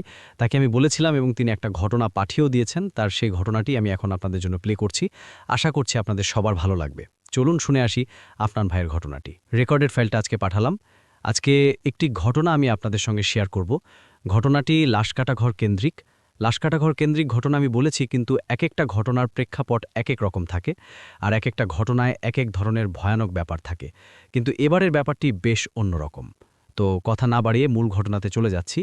ঘটনাটি আমাদেরকে পাঠিয়েছেন মোহাম্মদ আলী পিয়ার্স, যিনি বর্তমানে ইন্টার সেকেন্ড ইয়ারে লেখাপড়া করছেন। ঘটনাটি ঘটেছিল নোয়াখালী সদর হসপিটালের লাশকাটা ঘরের ওখানে। তো এই পিয়াস যিনি, উনি ওনার পারিবারিক একটি ভয়ানক দুর্বিষহ একটি স্ট্রাগলের কথা বলেছেন। সেটি হচ্ছে 2012 কি 13 সালের দিকে, যখন তিনি অনেক ছোট, তখন ওনাদের পরিবারে ভয়ানক দারিদ্র্য এসে ভর করে, এবং এই দারিদ্র্যের কারণে ওনাদের জীবন অতিষ্ঠ হয়ে ওঠে। বিশেষ করে ওনার নানা যখন মারা যান তখন খুবই অবস্থা শোচনীয় হয়ে পড়েন। ওনার নানা মারা যাওয়ার পরে ওনার নানি, ওনার খালা, ওনার মামা, ওনার মা, ওনারা নোয়াখালী সদর হসপিটালের কাছাকাছি একটি বাসা ভাড়া করে থাকতেন। ওনারা সবাই মিলে মানে পারিবারিকভাবে একটি কাজ করতেন, কুটির শিল্পের সাথে জড়িত ছিলেন, এবং ওই কুটির শিল্পের একটি প্রোডাক্ট যেটি ছিল মোড়া। আমরা মোড়াতে বসি না, বিভিন্ন ধরনের মোড়া আছে, তো এ ধরনের মোড়া তৈরি করতেন তারা। এই মোড়াগুলো সারা দিন ধরে তৈরি হতো। বিকেলের দিকে তারা এই মোড়াগুলো নিয়ে, বিশেষ করে এই পিয়াস এবং তার মামার নাম হচ্ছে আওলাদ, তার মামার সাথে পিয়াসের বয়সের পার্থক্য 2 থেকে 3 বছর বা সর্বোচ্চ 4 বছর, এমনটা আর কি। তো মোটামুটি দুজন বন্ধুর মতোই ছিল। তো আওলাদ তিনি তখন একটি টেইলার্সের দোকানে কাজ শিখতেন। বিকেল হলে বাড়িতে ফিরে আসতেন, আর ফিরে আসার পরে পিয়াস এবং আওলাদ এই দুজন বানানো মোড়াগুলো নিয়ে তারা ওই নোয়াখালী সদর হসপিটালের আশেপাশে যে এলাকা সেখানে যেতেন। তো ওই দিন কোনো কারণে ওরা নিয়ে তাদের যেতে যেতে দেরি হয়ে যায়, আর ওনার মামা যে আওলাদ সেও টেইলার্সের দোকান থেকে বাড়িতে ফিরতে কিছুটা দেরি করে, আর এই কারণেই তাদের ওই মোড়া নিয়ে বাড়ি থেকে বের হতে দেরি হয়ে যায়। প্রতিদিন পিয়াজ 1 জোড়া মোড়া এবং তার মামা আওলাদ 1 জোড়া মোড়া, এই 4টি মোড়া মানে 2 জোড়া মোড়া নিয়ে তারা বাড়ি থেকে বের হন এবং নোয়াখালী সদর হসপিটাল আশেপাশের এলাকায় এবং কখনো কখনো হসপিটালের ভেতরে, তারা ওই ভেতরের যে এরিয়াটা আছে সেখানে মোড়া নিয়ে ঢোকেন। অনেক রোগী এগুলো বা মানে রোগীর আত্মীয় স্বজনরা তারা এটা কেনেন। স্পেশালি যেটা হয় সেটা হচ্ছে হসপিটালে দেখা যায় যে অনেক রোগী আসেন, তো রোগীরা হসপিটালে রাত্রে থাকেন। রোগীর সাথে যে আত্মীয় স্বজনরা থাকে হসপিটালে তাদের বসার মতো তেমন জায়গা থাকে না, তো বিভিন্ন কারণে সেখানে মোড়া বিক্রি হয়, এবং হসপিটালে যেহেতু প্রচুর লোক সমাগম হয় তারাও এই দৃষ্টিনন্দন মোড়াগুলো কিনে থাকেন। এই কারণে মূলত তারা ওই এলাকাতেই মোড়া বিক্রি করার জন্য যেতেন। ঘটনা যেদিন ঘটে সেদিন হচ্ছে পিয়াস এবং তার মামা আওলাদ তারা মোড়া নিয়ে বের হন। হসপিটালে যেতে যেতে সন্ধ্যা হয়ে যায়, সন্ধ্যা পার হয়ে যায় বলতে পারেন, তখন রাত নেমে এসেছে। সন্ধ্যার পর হসপিটাল কর্তৃপক্ষ কোনো ধরনের কোনো হকারকে হসপিটালের এরিয়ার মধ্যে ঢুকতে দিত না, যার কারণে তারা সরাসরি সেখানে ঢুকতে পারছিলেন না। কিন্তু এই মোড়াগুলো তো তাদেরকে বিক্রি করতেই হবে, কারণ চরম দারিদ্র্যের মধ্যে তাদের সংসার চলছিল। এই কারণে তারা বয়স অল্প যদিও কিন্তু পরিবারকে সাপোর্ট দেওয়ার জন্য যে অদম্য মানসিকতা সেটা তাদের ছিল, যার কারণে কোনো কিছুই আসলে থামিয়ে রাখতে পারে না, কোনো ভয় ডর কোনো কিছুই আটকাতে পারে না। পিয়াসের মামা আওলাদ পিয়াসকে বলেন যে তোর কাছে থাকা দুটো মোড়া আমাকে দে আর তুই হসপিটালের মধ্যে ঢুকে যা, কারণ মোড়া হাতে নিয়ে বা কাঁধে নিয়ে তো ঢুকতে পারবে না ওই সময়টাতে, এবং বলে যে তুই হসপিটালের ৩ নাম্বার গেট দিয়ে ঢুকে লাশ কাটা ঘরের কাছে যে গেটটা রয়েছে তুই ওই দিকে আয়, কারণ ওই দিকে তো লোকজন খুব কম যায়। আমি ঘুরে ওই দিকের যে গেটটা আছে ওই গেট দিয়ে ঢুকব, গেট যদি বন্ধ থাকে তাহলে গেট টোপকে আগে মোড়াটা ভিতরে ফেলে দিব, তারপর আমি গেট টোপকে ভিতরে ঢুকে পড়ব, তুই ওই দিকে চলে আয়। তখন উনি মানে পিয়াস আর কি তার কাছে থাকা মোড়া দুটো তার মামার কাছে দিয়ে দেন এবং অনায়াসে হসপিটালের মধ্যে সে ঢুকে যায় এবং ঢুকে তিনি তার মামার জন্য অপেক্ষা করতে থাকেন। পিয়াস একদম লাশ কাটা ঘরের কাছাকাছি যায়নি, বেশ দূরে দাঁড়িয়েছিল, কারণ সে জানে যে মামা ওদিক দিয়ে চলে আসবে। অনেকক্ষণ হয়ে যায় তার মামার আসে না, কারণ হলো ওই যে লাশ কাটা ঘরের কাছে যে গেটটি রয়েছে সেদিক দিয়ে আসতে তার বড় জোর ৫ থেকে ৬ মিনিট লাগার কথা, এর বেশি কিন্তু লাগার কথা নয়। কিন্তু ৫ মিনিট, ১০ মিনিট, ১৫ মিনিট, ২০ মিনিট এরকম ঘন্টা পার হয়ে যায়, তার মামা আর আসে না। তখন পিয়াস মনে করে কি ব্যাপার, কোনো বিপদে পড়ল কিনা, কারণ হয়তোবা ঢুকতে গিয়ে যদি নিরাপত্তা প্রহরীরা দেখে ফেলে, হয়তোবা তাদের দ্বারা সে আক্রান্ত হতে পারে বা তারা আটকে রাখতে পারে, এ ধরনের বিভিন্ন ধরনের চিন্তা করছিল। বিভিন্ন ধরনের চিন্তা করে সে হসপিটালের আশেপাশে এবং ভেতরে মূলত বিভিন্ন জায়গায় তার মামাকে দেখছিল যে আছে কিনা, কিন্তু কোথাও তার মামাকে পায় না। এমনটা হয়নি তো যে তার মামা ভিতরে ঢুকেছে, সাথে সাথেই মোরা ২ জোড়া বিক্রি হয়ে গেছে এবং তাকে রেখেই চলে গেছে, কিন্তু এমনটা তো হওয়ার কথা নয়, কারণ পিয়াসের বাবা আওলাদ কখনোই পিয়াসকে ছাড়া একা একা যাবে না, কারণ তারা এভাবেই একসাথে আসত এবং একসাথেই প্রতিদিন বাড়ি ফিরে যেত, কখনো আলাদা আলাদা যেত না। দুজনের কাছেই কিন্তু মোবাইল ফোন না থাকার কারণে কেউ কারো সাথে যোগাযোগ করতে পারছিল না। তো পিয়াস অনেকক্ষণ অপেক্ষা করে, সে চিন্তা করে যে মামা হয়তো আমাকে খুঁজে পায়নি, এই কারণে সে বাড়িতে চলে যায়। এই চিন্তা করে পিয়াস বাড়ির দিকে চলে যায়, কিছু সময়ের মধ্যেই বাড়িতে সে পৌঁছে যায়। পৌঁছানোর পর সে বাড়ির সদস্যদেরকে জিজ্ঞেস করে যে মামা আসেনি। তো বাড়ির অন্য সদস্যরা, তার মা, খালা, নানি, তারা বলে যে না তো, তোমার মামা তো আসেনি। তখন সব ঘটনা তারা খুলে বলে, যে এই ঘটনা মানে পিয়াস খুলে বলে যে এরকম এরকম আমাকে বলেছিল, আমি তো ওই গেটের ওই পাশ দিয়ে গেলাম, কিন্তু মামা তো আসলো না। তখন এই পিয়াসের নানিমা এই দুজন পিয়াসকে নিয়ে আওলাদকে খুঁজতে বের হয়। এখন আওলাদকে খোঁজার জন্য তারা যে কাজটি করে, প্রথম হচ্ছে হসপিটালের পেছন দিকে যে গেটটি ছিল, যেটা লাশ কাটা ঘরের কাছের গেট, সেদিকে যায়, কিন্তু সেখানে গেট বন্ধ, ওখানে আওলাদ নেই। তখন তারা হসপিটালের মূল গেট দিয়ে ঢোকে। মূল গেট দিয়ে ঢোকার পর তারা ওই লাশ কাটা ঘরের কাছাকাছি যায়, তারা দেখে যে এদিকে আওলাদ আছে কিনা। এখন পিয়াস তো ছোট মানুষ ছিল, সেই কিন্তু একা লাশ কাটা ঘরের খুব বেশি কাছাকাছি যায়নি, যেহেতু তাদের সাথে বড় মানুষ এসেছে, তারা পিয়াসকে সাথে নিয়ে ওইদিকে যায়। ওইদিকে যাওয়ার পর তখন আওলাদকে খুঁজে পাওয়া যায়, তারা দেখে আওলাদ একটি গাছের নিচে অচেতন অবস্থায় পড়ে আছে।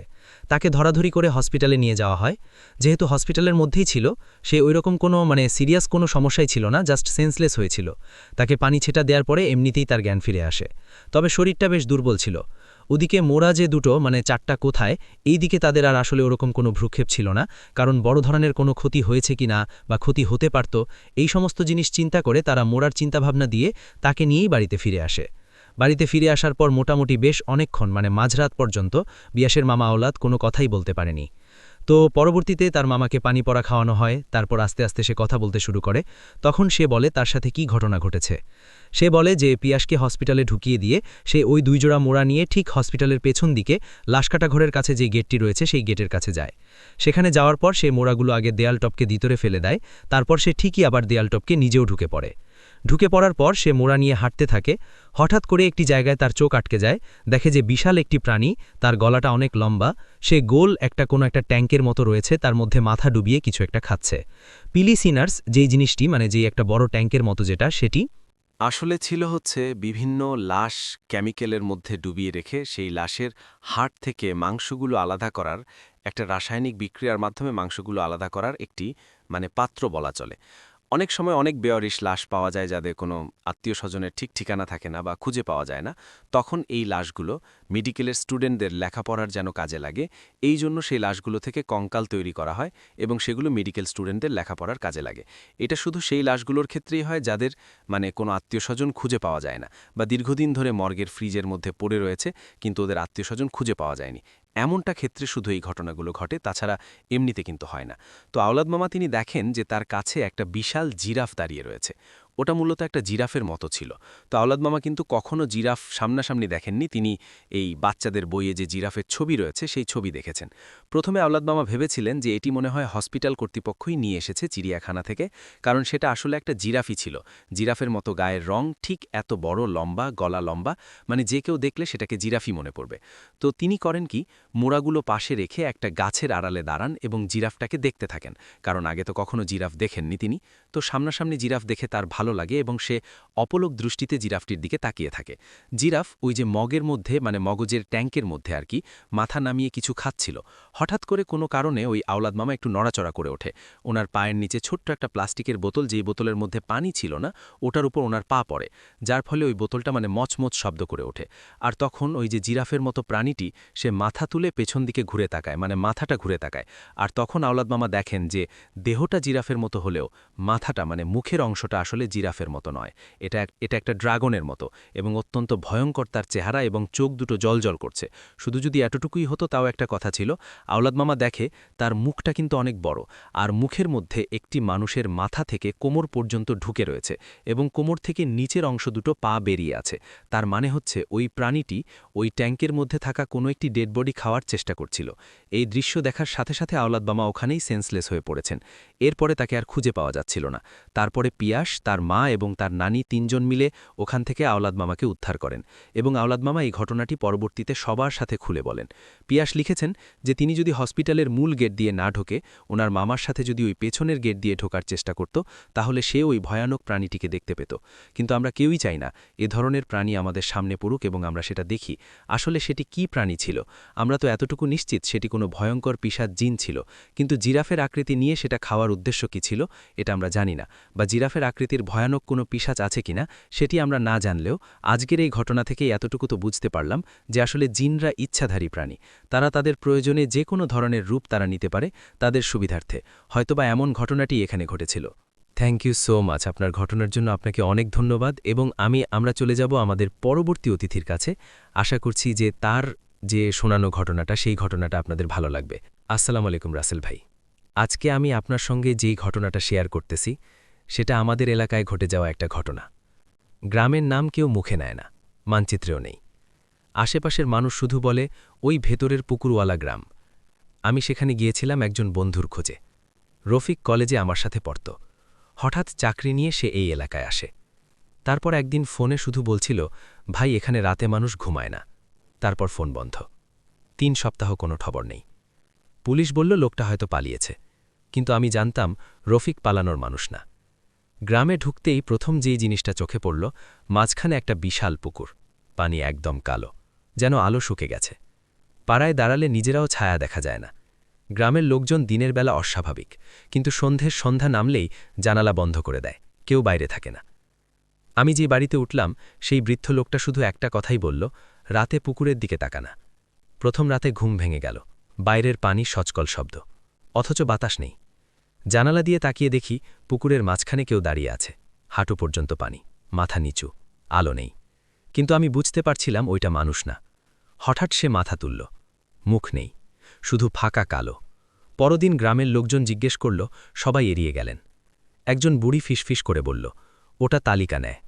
আমি জিজ্ঞেস করলাম কিসের তালিকা? সে বলল, কে কে থাকবে, কে কে যাবে। আমি বুঝতে পারলাম রফিক নিশ্চয়ই এই পুকুরের সঙ্গে জড়িয়ে গেছে। রাত বাড়ার সাথে সাথে অদ্ভুত ঘটনা শুরু হলো। দেয়ালের ভেতর পানি পড়ার শব্দ, অথচ দেয়ালে শুকনো। আয়নায় তাকাইলে নিজের পেছনের পায়ের ছাপা। ঘুমের মধ্যে কেউ কানে কানে বলছে, নামটা বল। তৃতীয় রাতে আর থাকতে পারলাম না, পুকুরের দিকে গেলাম। তখন নড়ছে, যেন পুকুর নিজেই নিঃশ্বাস নিচ্ছে। হঠাৎ পুকুরের ভেতর থেকে রফিক উঠে এলো।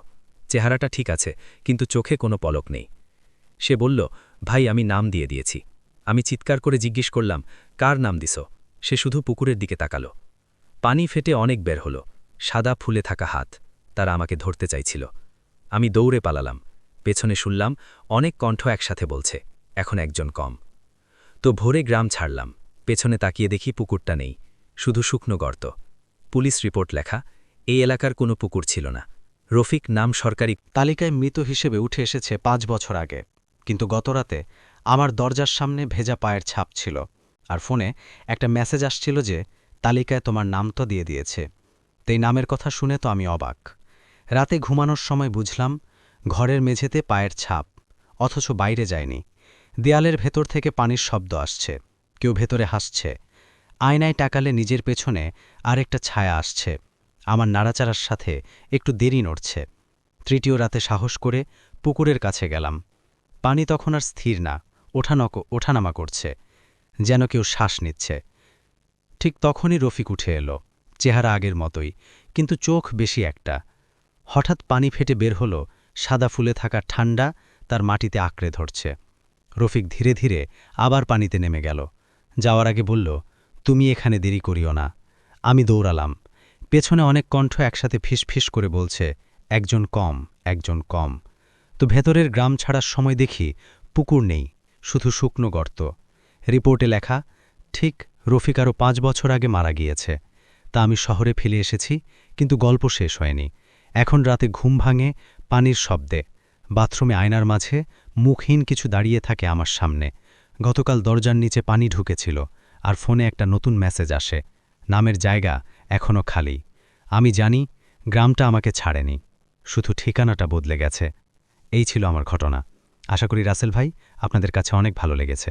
থ্যাংক ইউ সো মাচ আপনার ঘটনার জন্য, আপনাকে অনেক ধন্যবাদ। এবং আমি এখন যেটা করব সেটা হচ্ছে চলে যাব সরাসরি আমাদের পরবর্তী যে অতিথি আছেন তার কাছে। আসসালামু আলাইকুম রাসেল ভাই, আশা করি ভালো আছেন। বুথ এফএম এবং বুথ.com-এর সকল শ্রোতাদের আমার শুভেচ্ছা। বুথ এফএম এবং বুথ.com-এর শুরু থেকে আমি আছি এখন পর্যন্ত। তো আমি সুমন, মালয়েশিয়া থেকে, আমার গ্রামের বাড়ি ব্রাউনবাড়িয়া। আজকে আমি যে ঘটনাটি বলবো, ঘটনাটি 2004 সালে ঘটে। আমার বয়স তখন 14 বছর। তো বলে রাখি, আমি নানার বাড়িতে ছোটোবেলায় লেখাপড়া করছি, নানার বাড়ি ছিলাম। তো ঘটনাটা আমার নানু এবং আমি ফেসিং। আমার নানু একজন ধার্মিক লোক ছিলেন এবং সামাজিক যে কোনো কাজে মানুষের উপকারে সবসময় নিজে সার্ভ করতেন। যেমন আপনার থাকে না, গ্রাম শহরে কিছু কিছু মানুষের বিপদে আগায় আসে, যেমন বিভিন্ন কাজে মহিলাদের সমস্যা, বাচ্চা কাচ্চার সমস্যা হইলে, কারো কেউ ভয় পাইলে বা কেউ পানিতে পড়লে বা কেউ পেট ব্যথা, এরকম বিভিন্ন রোগের চিকিৎসা করতেন নানা ন্যাচারালি গাছের লতাপাতা দিয়া, কিছু কিছু আবার ইসলামিক নীতিমালাও করতেন আর কি। তো আরেকটা কাজ করতেন নানু, সেটা হলো আপনার ডেলিভারি কাজটা করতেন। তো কোনো পেশা না, মূলত আপনার মানুষের উপকারের জন্য। তো আমার একজন মামা, আমি, নানা, নানি, মামুনি, মোট 5 জনের ফ্যামিলি। তো ঘটনাতে আমি চলে যাই। তো আমি তখন অনেক ছোট, নানুর সাথে সবসময় থাকতাম, 14 বছর বয়স, আর কত বড়। তো একদিন হুট করে রাতের 1টা বাজে আপনার 2 জন মহিলা নানুকে ঘরে ডাকতে আসছে হারিকেন হাতে নিয়ে। তো নানু ঘুম থেকে উঠলো, উঠে দেখে যে প্রতিবেশী, পাশেই বলতে গিয়ে মোটামুটি একটু দূরের 2 জন মহিলা আসছে নানুকে নিয়ে যাইতে। তো নানু একটা সিস্টেম ছিল কি, রাত্রেবেলা কোনো জায়গায় গেলে আমার সাথে নিয়ে যাইতো আমার ঘুম থেকে তুলে। তো আমি ঘুম চোখে নানুর সাথে বুঝতে পারতেছি না যে নানু কই নিয়ে যাইতেছে। তো এরকম একটা পরিস্থিতিতে আমি নানুর সাথে যাই, অনেক রাত্রে হারিকেন নিয়ে যাই, পাশের বাড়িতে ডেলিভারি একটা প্রবলেম। তো নানু ডেলিভারি করায়। তো ওই রাতেই নানু ওখানে থাকে। তো বাড়িতে আর বলা হয় নাই যে আমি ওই জায়গায় থাকবো। তো সকালবেলা আমি নানু ফ্রেশ হইয়া নাস্তা করে ওই বাড়ি থেকে আবার ব্যাক করি নানার বাড়িতে। তো ব্যাক করার পর আমার মামা খুব লাগে যে মামা অনেক আগে থেকেই বাধা যেসব কাজ না করার জন্য, কারণ নানু বয়স্ক মানুষ, আর এগুলো অনেক রিক্সি, রাত বিরাজে কোনো টাইম টেবিল নাই। এই কারণে আমার মামা খুব নানুর সাথে রাগারাগি করে, প্রচণ্ড রাগারাগি করে। আমার মামা একটু অ্যাঙ্গেজ টাইপের লোক। তো রাগারাগি করার মধ্যে ওই রাগের পরিমাণ এতই হয়ে যায় যে আমার উপরে ওই রাগটা ছাড়ে আর কি। আপনারা আমাকে মারিস, চড়থাপ্পড় মারে, তুই গেলি কে, তুই না গেলে তো যাইতো না। তো যাই হোক, ওই দিন নানু রাগ করে, নানু খাওয়া দাওয়া বন্ধ করে দেয় যে ছেলে এত করছে, নানুরে গালাগালি করছে। তো ওই দিন নানু কী করে হুট করে ঘর থেকে বাইর হয়ে যায়, নানু প্রচণ্ড রাগী মানুষের।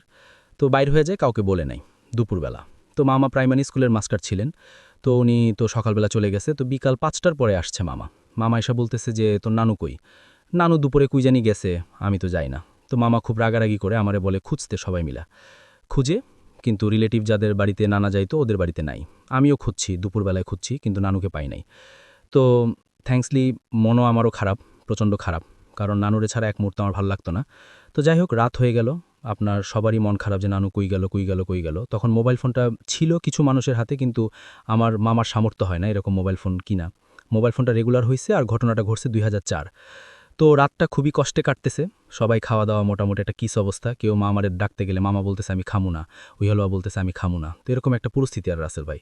তো যাই হোক, রাত্রে একটা নানুর একটা স্পেসিফিক জায়গা ছিল, ওই জায়গাটা শুধু আমি জানতাম, আর কেউ জানতো না, কারণ ওই জায়গার মধ্যে নানু অনেক সময় জায়গায় বসে থাকতো। তো আমি চিন্তা করলাম যে রাত্রে আমি ওই জায়গাটায় যাব, যাই দেখমু যে নানু আছে কিনা। তো আমি জায়গাটার বিবরণ দিই আপনারে। জায়গাটা এমন একটা জায়গা, আমার নানুর বাড়ি থেকে আপনার একটু দূরে, একটু দূরে বলতে কি মাঝখানে 2টা ক্ষেত আছে, তার উপরে একটা উঁচা ক্ষেতের উপরে আপনার 2টা তাল গাছ, একটা বড়ই গাছ। তো বেশিরভাগ সময় নানুর মন খারাপ থাকলে বা নানু ও জায়গায় মাছ ধরতো, পাশে একটা খাল আছে, মাছ ধরতো অনেক সময়, বা ওই জায়গাটা আমি রাসেল আছি সাথে, আর শুরু হয়ে গেল ভূত এফএম। আপনাদের সবাইকে স্বাগত জানাচ্ছি ভূত এফএম আজকে, এবং যারা যেখানে আছেন আশা করছি যে আজকে যে এই স্টোরিগুলো আছে আমাদের কাছে সেগুলো শুনে আনন্দ পাবেন, ভালো লাগবে এবং এনজয় করবেন অনেক বেশি। এবং আমার সঙ্গে এই মুহূর্তে আছেন আপনাদের সবার প্রিয় ডক্টর আলিফ, এবং যার ঘটনা আপনারা সবসময় শুনতে চান, শুনতে পছন্দ করেন, শুনতে ভালোবাসেন, এবং আমন্ত্রণ জানাচ্ছি আমাদের আজকের এই এপিসোডে ঘটনা শেয়ার করার জন্য। Thank you so much Rasel ভাই। আমি খুব অল্প সময় নিব, তাড়াতাড়ি শুরু করতে চাই ঘটনাটা। কারণ আমি অনেক ইগারলি ওয়েট করছিলাম আপনাকে কিভাবে ঘটনাটা শেয়ার করা যায়। আসলে আমাদের ডক্টর ব্যাকগ্রাউন্ডে অনেক ডক্টর ভাইয়েরা আমার পরিচিত, অনেকেই আমাকে চেনেন বা অনেককে আমি চিনি। তো এর মধ্যে একজন ভাইয়া আছেন যার সান্নিধ্যে আসার পরে তিনি আমাকে শেয়ার করেছেন। তো তিনি রিসেন্টলি বাংলাদেশের বাইরে দুবাইতে গিয়েছিলেন একটা সামিটে। তো সেখানে একটা ঘটনা উনি একজনের সাথে উনাকে একজন শেয়ার করেন। তাদের হোটেলের রুমমেট হিসেবে সেই ডক্টরটা আসেন এবং তাকে শেয়ার করেন, কথাবার্তা এক পর্যায়ে তাকে তার জীবনে সবচেয়ে একটা উইয়ার্ড মোমেন্ট, তার ডিউটিরত অবস্থায় যে ঘটনাটা তিনি প্রত্যক্ষ করেন সেটা তিনি শেয়ার করেন, উনি আবার আমাকে শেয়ার করেন। তো যেহেতু ঘটনাটা আমার কাছে খুব ভালো লাগছে, আমার কাছে মনে হয় যেটা শেয়ার করা দরকার। তো তার মতে যেই লোকের ঘটনা শেয়ার করব তিনি হচ্ছেন লেবানিজ, এবং লেবাননে আপনার মুসলিম এবং খ্রিস্টানের হার অলমোস্ট সেম, মুসলিম খ্রিস্টান অলমোস্ট 50-50 কাছাকাছি আর কি। তো সেইখানে আমি যার ঘটনা শেয়ার করব তিনি হচ্ছেন খ্রিস্টান রিলিজিয়ানে, এবং তিনি ওখানকার মেডিসিনে একটা ইউনিভার্সিটি আছেন, বৈরুত মেডিকেল আরব ইউনিভার্সিটি, সেখান থেকে সম্ভবত তার MBBS কোর্স শেষ করে, মেডিকেল লাইনের পড়াশোনা শেষ করে ওই রিজিওনাল একটা এলাকায়, আমি হসপিটালের নামটা শেয়ার করছি না, ওইখানে তার মেডিকেল অফিসার হিসেবে ছিলেন। ঘটনাটা 1991 সালের, অনেক সিনিয়র একজন ডক্টর, উনি এখন রিটায়ার্ড আর কি। তো এক কনফারেন্সে তিনি এই ঘটনাটা আরেক ভাইকে আমার শেয়ার করেন, তিনি আবার আমাকে শেয়ার করেছেন। ঘটনাটা ঘটে হচ্ছে 91 সালে। সেদিন আসলে ওই শীতকালের সময় আর কি, শীতকাল বলতে তখন টেম্পারেচার আর কি ডিসেম্বরের দিকে টেম্পারেচার থাকে তখন 11-12 রাতের দিকে। তো আমরা জানি যে লেবাননটা অলমোস্ট সিরিয়া এবং সাইপ্রাসের কাছাকাছি, চারিদিকে ঘেরা। তো সেইখানে অনেক খ্রিস্টান এবং মুসলিম কমিউনিটির লোকজন থাকে। তো নর্মালি তার ওই মুহূর্তে ডিউটি ছিল রাতে, এবং এর আগেও সাফল করে তার ডিউটি রাতে ছিল। তো তার ওই ডিউটিরত অবস্থায় তিনি এরকম কখনো ফেস করবেন সেটা তিনি কল্পনা করেন নাই। এটা তার জীবনের সবচেয়ে বেস্ট একটা সবচেয়ে খারাপ একটা মুহূর্ত তিনি বলেছেন। এবং রাতের বেলায় এমন না যে তিনি একা কখনো ছিলেন না, এমন অনেক দিন গেছে যে নার্সও ছিল না, তিনি একা ইমার্জেন্সিতে বসে আছেন। এবং ইমার্জেন্সিতে মোস্ট অফ দ্য টাইম আমরা জানি যেসব পেশেন্টরা আসে তারা খুব খারাপ অবস্থায় আসে, নর্মাল শারীরিক কন্ডিশন ছাড়াও অনেক অ্যাক্সিডেন্ট কেসও ইমার্জেন্সি হয়ে হসপিটালে ঢোকে। তো উনি বলছিলেন যে আমি যেদিন উনি ওনার ভাষ্যমতে যে উনি যেদিন হসপিটালে পৌঁছান সেদিন থেকে ওনার বুকের মধ্যে তেমন একটা ব্যথা অনুভব করতে থাকে, এবং অলমোস্ট খারাপ লাগতে থাকে, মাথা ঝিমঝিম করতে থাকে।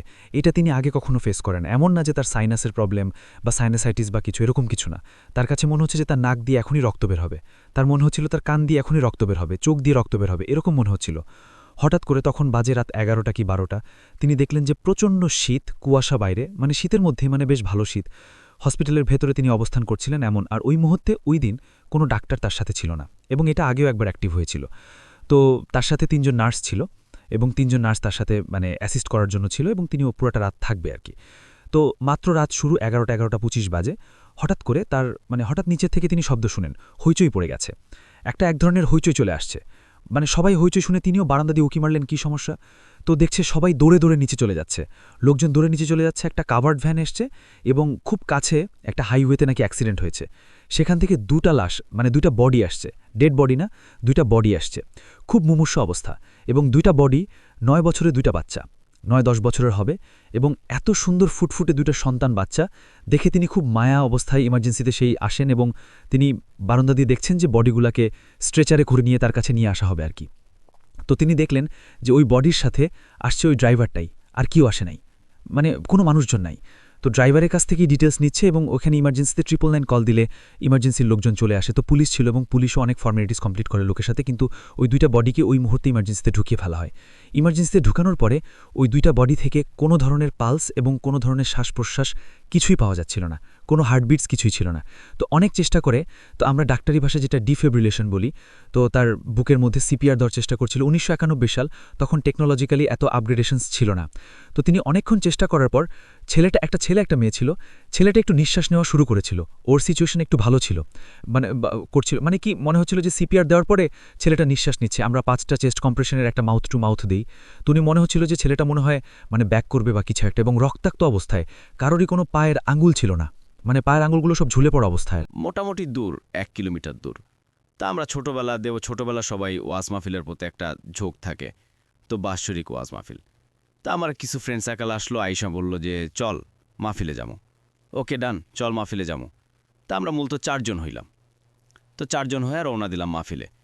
তো মাহফিলে গেছি, ওয়াজ শুনলাম। তারপরে অনেক রাত্র হয়ে গেল, আমি বাড়ির থেকে বলে গেছি অনেক রাত্র হয়ে গেল। তা আমি কি করলাম, আমি বললাম যে আমি চলে যাবো, আমার ভালো লাগতেছে না, আমার একটু ঘুমাইতেছে মাহফিলের মধ্যে।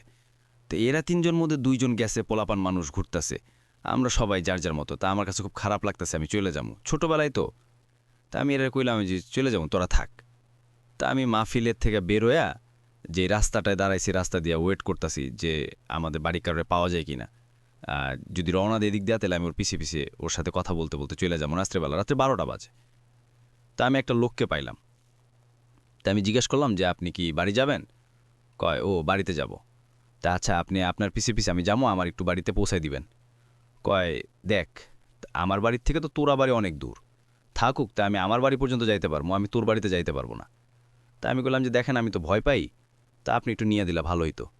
হাঁটতে হাঁটতে ওই লোকের বাড়ির কাছাকাছি চলে যাওয়ার পরে ওই লোকের বাড়িতে হুট করে ঢুকে গেতেছে, তুই জাগা, আমি আর যাবো না, আমার ভাল লাগতেছে না। তো ঘটনা হইলো, এই জায়গা থেকে ওনার বাড়ির থেকে আমার নানার বাড়ি পর্যন্ত যে এই রাস্তাটা খুবই ভয়ঙ্কর একটা রাস্তা। আমি পড়ে গেলাম বিপদে, এখন কি করবো? তা আমি এক পা আগায় আরেক পা পিছনে যাই, ছোট মানুষ, আবার ওয়েট করি যদি কেউ আসে। এরকম করতে করতে 10-15 মিনিট আমার চলে গেল। তা আমি কিছু দোয়া টোয়া পইরা আপনার হাঁটা শুরু করলাম, যে ভয় তো আছেই মনের ভিতরে, যদি ভয়ে কোনো কিছু দেখি ভাগ দিয়া পড়ি, শুয়া পড়া, এরকম চিন্তা কি করবো আর। তা আমি একটু হাইটা, সামনে একটা পুকুর পড়ে, তো পুকুরের সাইড দিয়ে আমি যাবো আসা। তারপরে একটা আপনার বাস যাওয়ার পরে তারপর একটা তেঁতুল গাছ পড়ে, তারপরে হলো আমার নানার বাড়ি। তো কি করলাম, আমি এই পুকুরের পাড় দিয়ে যাইতেছি, আমার প্রচণ্ড ভয়, আমি কি করবো, এই পিছনে যাবো না সামনে যাবো, আমি ছোট মানুষ, এই রাত্রেবেলা অন্ধকার রাস্তার মধ্যে কিভাবে সম্ভব, আমার মাথায় টিকতেছে না। ওই লোকটা আমারে ফালাই দিয়ে চলে গেল, আমার আগায় দিয়ে গেল না। তা আমি যখনই আপনার পুকুরটা পার হইছি পরে আমি একবার পিছনের দিকে তাকা, একবার সামনের দিকে তাকা, একবার, তো হুট করে পিছন থেকে আমার কাঁধের মধ্যে কেউ হাত রাখলো। যেই প্রকার দাগ, চতুর্দিকে আপনার একটা ভয়ঙ্কর পরিবেশ, ওই মুহূর্তে যদি কাঁধের মধ্যে কেউ হাত রাখে, আমি আর কি কমবো আপনারে, এই যে আমার এখনও ভয় লাগতেছে বিষয়টা, আমার এই কথাটা মনে আসে। তো হাত রাখার পরে আমি পিছনের দিকে যাওয়ার আগে আমি মনে করছি যে ভূত পেতনি বই, কারণ জিন ভূত এগুলি মনে করেন যে ছোটবেলা থেকে ঘটনা থেকে আমার কাছে ভয়ঙ্কর জিনিস এটা। আর এমন একটা মুহূর্তে কেউ আমার গালে হাত রাখলো, তো আমি আর ফিরা না দেখাই আমি এমন একটা চপ করে শুয়ে পড়লাম। আমি ভিতরে ভয় তো আছে, কিন্তু আমি চিন্তা করলাম যে যদি শুয়ে পড়ি, ঠিক আছে, তাইলে আমি শুয়া থেকে অনুভব করলাম যে আমার সাথে কি হইতেছে। তো শুয়ে পড়ার সাথে সাথেই কেউ আমার বলতেছে যে উঠ, চল তোর আগায় দিয়ে আমি আইসি অনেক কষ্ট করে বাড়ির থেকে, ঠিক আছে, তুই চল আমার সাথে, তোর আমি আগায় দিয়ে আসমু। তা আমি একথা শুই না যে আমার কণ্ঠটা পরিচিত মনে হইল। তো পরিচিত মনে হইল বলতে, কণ্ঠটা এমন একটা লোকের, আমার নানুর এক বান্ধবী।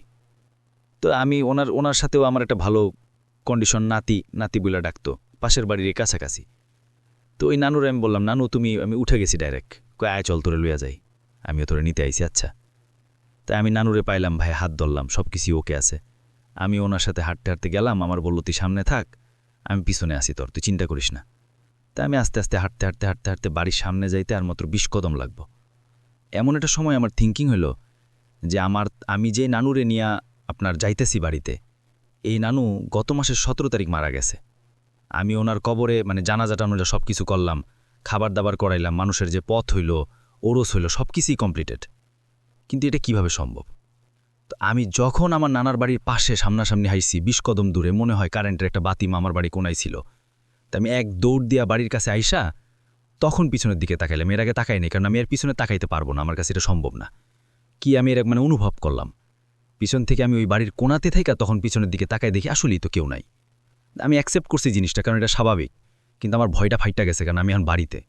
তো এই বাড়িতে কোনাটায় আসার পরে দেখি নানু আমার পিছন দিয়ে ডাক দিছে, তুই একলা লাইলের লেগা হিল্লিগার লেগাও না হিল্লিগা তোর লেগা আমি তোর পাশের বাড়ির নানুরে পাঠাইছি তোর আনার লেগা। আমিও নানুর কথা অবাক হয়ে গেলাম, নানু তুমি কও কি, এটা কিভাবে সম্ভব, নানু তো মারা গেছে, কিছুতে আইব, তুই ভয় পাইছোস? কয় না আমি কি ভয় পাইছি না, মানে ভয় তো প্রচণ্ড ভয় পাইছি। পরে আমার পরের দিনে আপনার এই কিছু গাছের তাবিজ তুবিজ আমার শরীরে লাগাই দিয়া কইলে যে ভয় পাইস না, রাতের ঘটনায় তুই একলা ছিলি, তা আমি তোর হেল্প করার লেগা তোর নানারে পাঠাইছি। তা আমার কোনোভাবে বিশ্বাস হইতেছে না, এইসব কাজগুলো অহরহ ছোটোখাটো কাজগুলো চলতুই। তা আমার এই বিস্ময়ে কোনো সময় নানু কাটায় নেয়, নানু 2008 সালে মারা যায়।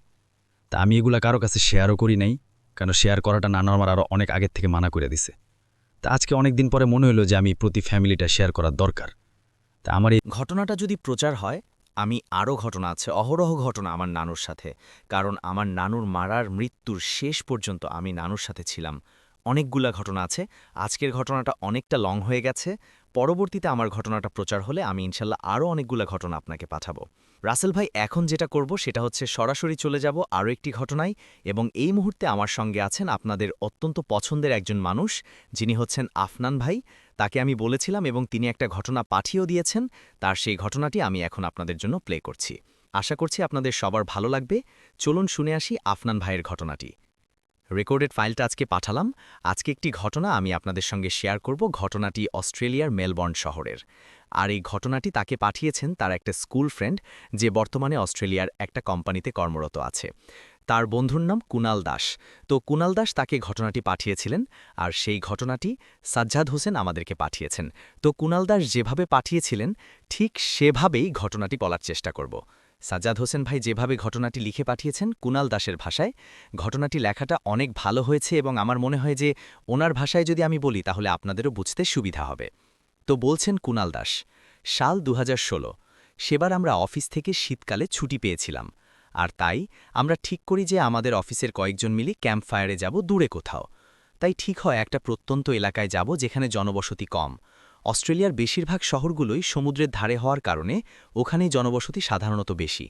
পাহাড় ও জঙ্গল সাইডটা শহর থেকে বা বিভিন্ন এলাকা থেকে একটু ভেতরের দিকে হওয়ার কারণে ওখানে লোকজনের বসবাস একটু কমই। তো যাই হোক, চলে যাচ্ছি মূল ঘটনায়। আমরা ভেবেছিলাম সেইবার ক্রিসমাসটা ক্যাম্পেইন করেই কাটাবো। তার জন্য প্রয়োজনীয় জিনিসপত্র নিয়ে আমরা 4 জন বন্ধু একটি গাড়িতে করে বেরিয়ে পড়ি। আমরা সকাল 5টার দিকে রওনা হয়েছিলাম, কিন্তু চারদিকে কুয়াশার কারণে গাড়ি ধীরে ধীরে চলছিল। দুপুরবেলার দিকে প্রয়োজনীয় গতিতে গাড়ি চালিয়ে পৌঁছাই একটা পেট্রোল পাম্পে। ওখান থেকে প্রয়োজন মতো গাড়ির কাজ সেরে সামনে এগিয়ে যাই। কিছু সময় পরে একটা হোটেল থেকে দুপুরের খাওয়া শেষ করি। তারপর আমরা আবার রওনা দিলাম। সন্ধ্যা তখন হয় অবস্থা। আমরা চেঞ্জ করে করে ড্রাইভ করছিলাম, কারণ লং রোড তো। একজন দীর্ঘ সময় ধরে ড্রাইভ করলে কিছুটা ঝামেলা হয়, ক্লান্তি চলে আসে, ঘুম চলে আসে। এজন্য আমরা চেঞ্জ করে করে ড্রাইভ করছিলাম। তো এবার গাড়ি চালানোর পালা আসে আমার, তাই আমি শুরু করলাম আবার ড্রাইভিং। ঘড়িতে তখন সময় 6টা বেজে 30 মিনিটের মতো বাজে। চারদিকে অন্ধকার, আর হাইওয়েতে ওই সময় খুবই অল্প সংখ্যক গাড়ির অনাগুনে দেখা যাচ্ছিল। আমরা এবার লোকালয় ছেড়ে একটা ঘন জঙ্গলের রাস্তায় ঢুকে পড়লাম। সেখানে আলোর উৎস শুধু গাড়ির হেডলাইট ও সঙ্গে থাকা টর্চ। আমরা সেই পরিবেশটা সত্যিই উপভোগ করছিলাম। আর তখনই কথায় কথায় আমার এক বন্ধু বলে ওঠে, আচ্ছা ভাই, লুসিফারকে দেখলে কেমন হয়? উত্তরে আমি বললাম, তুমি কি পাগল হয়ে গেছো, কিসব আবল তাবল বলছো? তখন সে বলে ওঠে সে নাকি লুসিফারের প্রেমে পড়েছে। আমি এসব অগ্রাহ্য করে ড্রাইভিংয়ে মন দিয়েছিলাম। হঠাৎ দেখলাম গাড়ির সামনে একটা কালো জ্যাকেট পরা লোক লিফটের জন্য ইশারা করছে। তাই আমি গাড়ি দাঁড় করালাম, আর লোকটা আমার পাশের জানালার কাছে ঠকঠক শব্দ করল। আমি জানালার কাচ নামিয়ে জিজ্ঞেস করলাম যে লোকটি কে, কি সমস্যা তার। লোকটা বলল খুব কাছাকাছি একটা এলাকায় নাকি তার বাড়ি। সে কাজের জন্য গিয়েছিল শহরে, ফেরার সময় কোনো গাড়ি পায়নি। তাই তাকে যদি একটু লিফট দিয়ে সাহায্য করা হয় তাহলে সে খুবই উপকৃত হবে। তো আমরা ভাবলাম একটা মানুষকে উপকার যদি করি তাহলে সমস্যা কি, আর তাছাড়া তাকে দেখে খুব বেশি সমস্যা সৃষ্টিকারী মানুষ বলে মনে হচ্ছে না। তো আমরা তাকে লিফট দেই। আমি আবারও গাড়ি চালাতে শুরু করলাম। বেশ কিছু দূর যাওয়ার পর আমি লোকটাকে জিজ্ঞেস করলাম, আপনার নাম কি? লোকটা একটা মুচকি হাসি দিয়ে বলল, name, oh my name is Lucifer. আমি নামটা শুনে একটু অবাক হয়ে গেলেও কোনো ভয়ানক কিছু কিন্তু একদমই ভাবিনি। পিছন থেকে আমার বন্ধু বলে ওঠে, ও তাই, সত্যিই কি তুমি লুসিফার? লুসিফার বলে, সত্যিই আমি লুসিফার। তখন আমার ওই বন্ধু বলে, তুমি কি ডেভিলদের রাজা? লুসিফার মুচকি হেসে বলে, ডেভিলদের রাজা কিনা জানি না, কিন্তু আমি লুসিফার। সত্যি করে বলছি, আমার জীবনে এত সুন্দর ভয়েসের মানে কণ্ঠের অধিকারী মানুষ আমি খুবই কম দেখেছি। লোকটার মুখ মাফলার দিয়ে অর্ধেক ঢাকা ছিল, তাই প্রথমে মুখ দেখতে পাইনি। আমার বন্ধু লুসিফারকে বলে, তুমিও কি লুসিফারের মতো দেখতে অনেক সুন্দর? লোকটা তখন নিজের মুখ থেকে মাফলারটা নামিয়ে আমাদের সবার দিকে তাকায়, আর সে বলে, আমি লুসিফারের মতো সুন্দর কিনা তোমরাই দেখে নাও। প্রিয় লিসেনার্স, কি ভাবছেন? তার চেহারা দেখে নিশ্চয়ই গাড়ির মধ্যে সবাই ভয়ে আটকে উঠেছিল? নিশ্চয়ই সে চেহারাটি অনেক ভয়ানক ছিল? না, একদমই না। সত্যিই লোকটা দেখতে অনেক সুন্দর ছিল। মধ্যবয়সী মানুষটি অসাধারণ চেহারার অধিকারী। তাকে দেখতে হলিউডের কোনো নায়কের মতো মনে হচ্ছিল। এবার লুসিফার আমাদেরকে প্রশ্ন করে, তোমরা কোথায় যাচ্ছ? উত্তরে আমি বলি, আমরা সবাই এবার ক্রিসমাসটা ক্যাম্পেইন করেই কাটাবো। তখন ওই লোকটা বলল, সামনেই আমার বাড়ি, তোমরা আজ রাত্রে আমাদের আতিথেয়তা গ্রহণ করো, কাল সকালে না হয় চলে যাও। তুমি আমাদের কাছে আসো, ভালো লাগবে, আর আমাকে তো উপকার করলা, তো এত রাত্রে তোমাদেরকে ছেড়ে দেই কিভাবে? যেহেতু ক্যাম্পেইন তোমরা করবাই, ক্যাম্প ফায়ার করবা, তো আমার না হয় আতিথ্য গ্রহণ করলা, সমস্যা কি? সত্যি কথা বলতে আমার কিন্তু কোনো ইচ্ছা ছিল না, কিন্তু আমার বন্ধুরা বলল, লুসিফার ঠিকই বলেছে, আজ রাত্রে আমরা ওর বাড়িতেই কাটাই, কাল সকালে ক্যাম্পিংয়ের জন্য বেরিয়ে পড়ব। সবাই যেহেতু বলছে তাই আমিও রাজি হয়ে গেলাম। আমি লুসিফারের দিকে তাকিয়ে দেখলাম তার মুখে ফুটে উঠেছে একটা চাপা উত্তেজনা। 30 মিনিটের মতো গাড়ি চলার পর লুসিফা আমাকে বলল, হাইওয়ের বাম দিকে একটা কাঁচা রেস রাস্তা নেমে গেছে, গাড়িটা যেন ওই দিকে নিয়ে যাই। আমিও তার মতো গাড়ি কাঁচা রাস্তা দিয়ে চালাতে শুরু করলাম। লুসিফার নিজের থেকেই বলল, আর মাত্র মিনিট 10 মতো লাগতে পারে। মিনিট 10 পর দেখলাম একটা ছোট্ট গ্রামের মতো, খুব বেশি হলেও গোটা 25 থেকে 30টার মতো ঘর হবে সেখানে। লুসিফার আমাকে ইশারা করে রাস্তা দেখাচ্ছিল, আর আমি গাড়ি চালাচ্ছিলাম যে কোন দিকে যেতে হবে সেই দিকটা আমি ফলো করছিলাম, যেটা লুসিফার আমাকে দেখাচ্ছিল। এবার দেখলাম ওই এলাকাটার সবচেয়ে বড় বাড়িটার দিকে আমাকে হাত দেখিয়ে বলল, ওইটা আমাদের বাড়ি। আমি ওই বাড়িটার সামনে গাড়ি পার্ক করে লুসিফারের বাড়িতে ঢোকার সময় চারদিকে লক্ষ্য করলাম। আমি দেখলাম ওই এলাকার বাচ্চা কাচ্চা থেকে বয়স্ক সবার পরনে কালো কাপড়, আর তারা সবাই আমাদের দিকে কেমন একটিভাবে যেন তাকিয়ে আছে। আমরাও সব কোনোরকম ভূক্ষেপ করলাম না, ঢুকে গেলাম লুসিফারের বাড়িতে। সে তার বাড়ির সবার সাথে পরিচয় করিয়ে দিল। বাড়ির ভেতরটা অসম্ভব সুন্দর, কিছুটা প্রাসাদের মতো। বাড়ির ভেতরের যেসব আসবাবপত্র রয়েছে এর সবগুলোই পুরনো আমলের ডিজাইন। আমি ভেবেছিলাম এমন অনেক মানুষ আছে যারা নিজের বাড়িকে পুরনো আমলের ডিজাইনের আসবাবপত্র দিয়ে সাজিয়ে রাখে, কিন্তু আজব ব্যাপার, লুসিফারের বাড়ির লোকের গায়ের পোশাক ছিল কালো। আমাদের সবার সাথে তারা গল্পগুজব করে, একই সাথে আমরা রাত্রের খাওয়া দাওয়া করি। তারা খুব মিশুক, খুবই স্বাভাবিকভাবে আমাদের সাথে আচরণ করে এবং আতিথেয়তা করে। আমাদের পরিকল্পনা ছিল যে কোথাও গেলে আমরা 4 জন আলাদা আলাদা রুম নিয়ে থাকব বা আলাদা আলাদাভাবে ক্যাম্পিং করব। থাকার জায়গাটা একসাথে হবে না, কিন্তু ওখানে যাওয়ার পর আমরা পরামর্শ করি, যেহেতু জায়গাটা নতুন আমরা চিনি না, আমরা 4 জন একই ঘরে থাকব। যদিও বাড়ির সদস্যরা আমাদেরকে বলেছিল তারা পার্সোনাল ঘর দেবে, কিন্তু আমরাই তাদেরকে বারণ করেছিলাম। যাই হোক, আমরা যে যার মতো শুয়ে পড়লাম একই রুমে। আমার বরাবরের মতো স্বভাব হচ্ছে রাতে শুয়ে ফোন ঘাটাঘাটি করা। আমি ফোন খুলে খুবই অবাক হই, ফোনে কোনো নেটওয়ার্ক নেই। কিন্তু এমনটা কিন্তু অস্ট্রেলিয়াতে হওয়ার কথা নয়।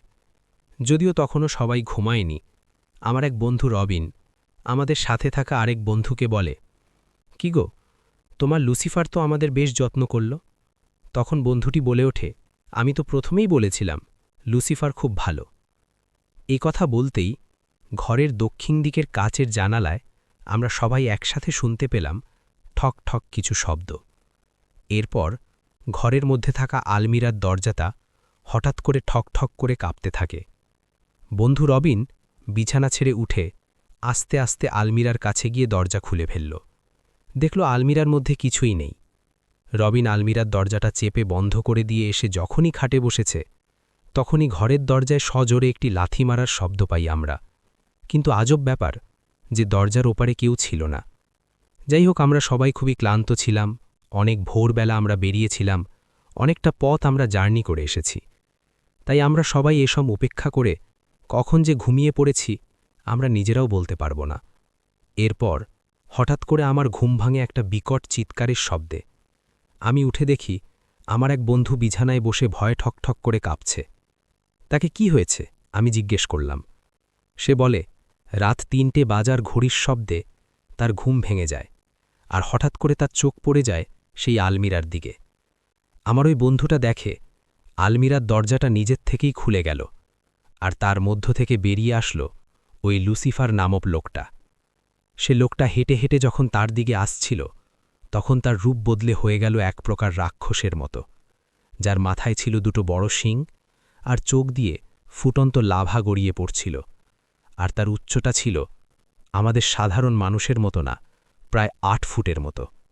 তাই দেখে সে চিৎকার করে ওঠে। তখন আমি বলি যে তোমার মনের ভুল হয়েছে, শুয়ে পড়ো। যখনই আমি এই কথা বলেছি তখনই হঠাৎ একটা দৈত্যের মতো কণ্ঠে হাসির শব্দ আমার কানে ভেসে আসে। সেই শব্দে আমাদের সাথে থাকা অনেকের ঘুম ভেঙে যায়।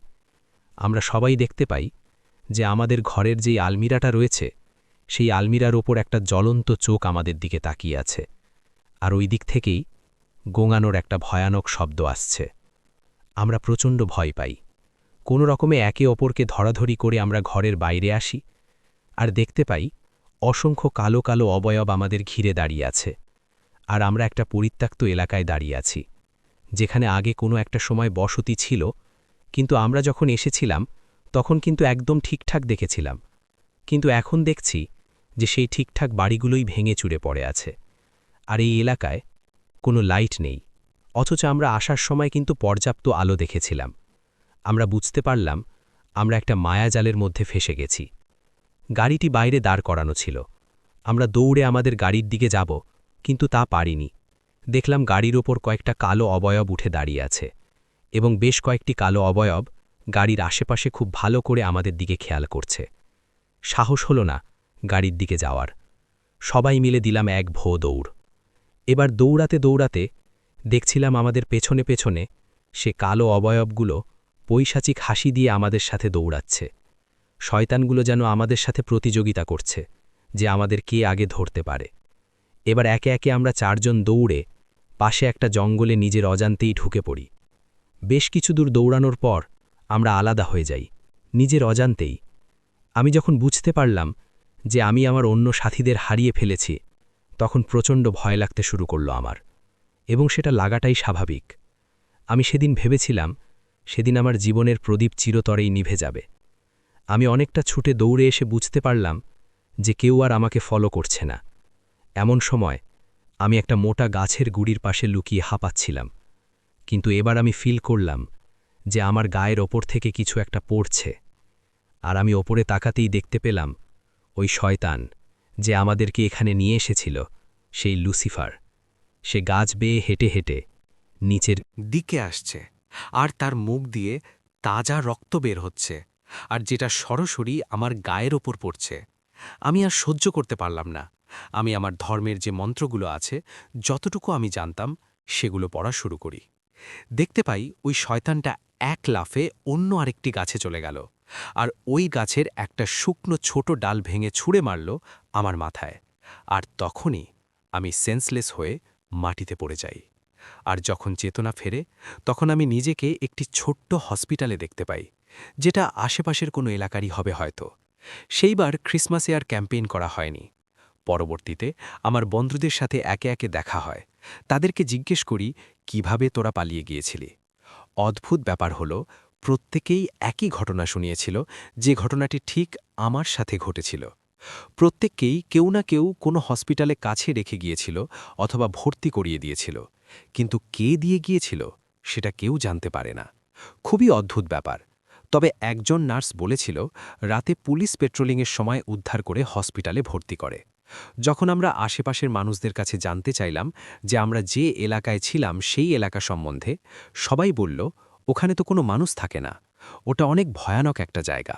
ওখানে দিনের বেলা তো মানুষজন যায় না, আর রাতের বেলা ফেরার সময় জঙ্গলের মধ্যে অনেক সময় কোনো অশরীরী মানুষের পিছু নেয়। তো এটাই ছিল ঘটনা। তবে ওনারা যে মানুষগুলিকে দেখেছিলেন, রাত্রে একত্রে খাওয়া দাওয়া করলেন, তাদের সাথে ভালো আতিথেয় করলেন, কিন্তু পরবর্তীতে এরকম ভয়ানক ঘটনা ঘটা শুরু করল। আসলেই এটি কেন হয়েছিল, এই ব্যাখ্যাটি তিনি দিতে পারেননি। আর কে ছিল সেই লুসিফার? সত্যিই কি সেই ইবলিস লুসিফার তাদের কাছে এসেছিল? সেটি কিন্তু নিশ্চিতভাবে বলা যায় না। প্রিয় লিসেনার্স, এটি ছিল ঘটনা। থ্যাংক ইউ সো মাচ আপনার ঘটনার জন্য, আপনাকে অনেক ধন্যবাদ। এবং আমি এখন যেটা করব সেটা হচ্ছে চলে যাব সরাসরি আমাদের পরবর্তী যে অতিথি আছেন তার কাছে। আপনাদের মাঝে আজ থেকে প্রায় ৪০ বছর আগের কথা। ঘটনাটি খুলনা এলাকার কোনো এক গ্রামের। যাদের সাথে ঘটনাটি ঘটেছিল তাদের ছেলে ঠিক যেভাবে বলেছেন আমাকে, আমি তার মতো করে আপনার সামনে বলবার চেষ্টা করছি। আমার বাবা পোস্ট অফিসে চাকরি করতেন, আমার মা গৃহিণী ছিলেন। আমাদের গ্রাম থেকে বাবার অফিস ২০-২২ কিলোমিটার দূরে। যাতায়াতের একমাত্র রাস্তা নদীপথ। বাবার ওখানে নতুন পোস্টিং হয়েছিল। কয়েকদিন অফিস করবার পরপরই বাবা গ্রামের বাড়িতে এসে একদিন করে থেকে যেতেন। বাবার মুখে বেশ কয়েকবার শুনেছিলাম তার নতুন কর্মস্থলটা নাকি খুবই সুন্দর পরিবেশ। আমার আর মায়ের মাঝে মাঝে ইচ্ছে জাগত যে একটু ওই বাবার নতুন অফিসটা থেকে কিছুদিন ঘুরে আসি, দেখে আসি পরিবেশটা কেমন। বাবার কাছে ইচ্ছের কথা জানাতেই তিনি বললেন, ঠিক আছে, আগামী সপ্তাহে তোমাদেরকে নিয়ে যাব। যথারীতি আগামী সপ্তাহে বাবা ফিরে এলেন এবং একদিন থেকে তার পরদিন আমাদেরকে নিয়ে তার নতুন কর্মস্থলের দিকে রওনা দিবেন। কথাবার্তা সব ফাইনাল। একটা কথা বলে রাখি, যত যাই হয়ে যাক, বাবাকে কিন্তু শনিবার সকাল ৮টার মধ্যে অফিসে পৌঁছতেই হয়। তাই বাবা নিয়ম করে শুক্রবার সন্ধ্যা বা রাতের ভেতরেই তার সার্ভিস কোয়ার্টারে উপস্থিত হয়ে যেতেন। আমরা সেদিন বিকালের একটু আগেই, মানে মোটামুটি দুপুরের খাওয়া দাওয়া করে যাত্রা শুরু করি। আমরা যেদিন যাত্রা করি সেদিনও ছিল শুক্রবার।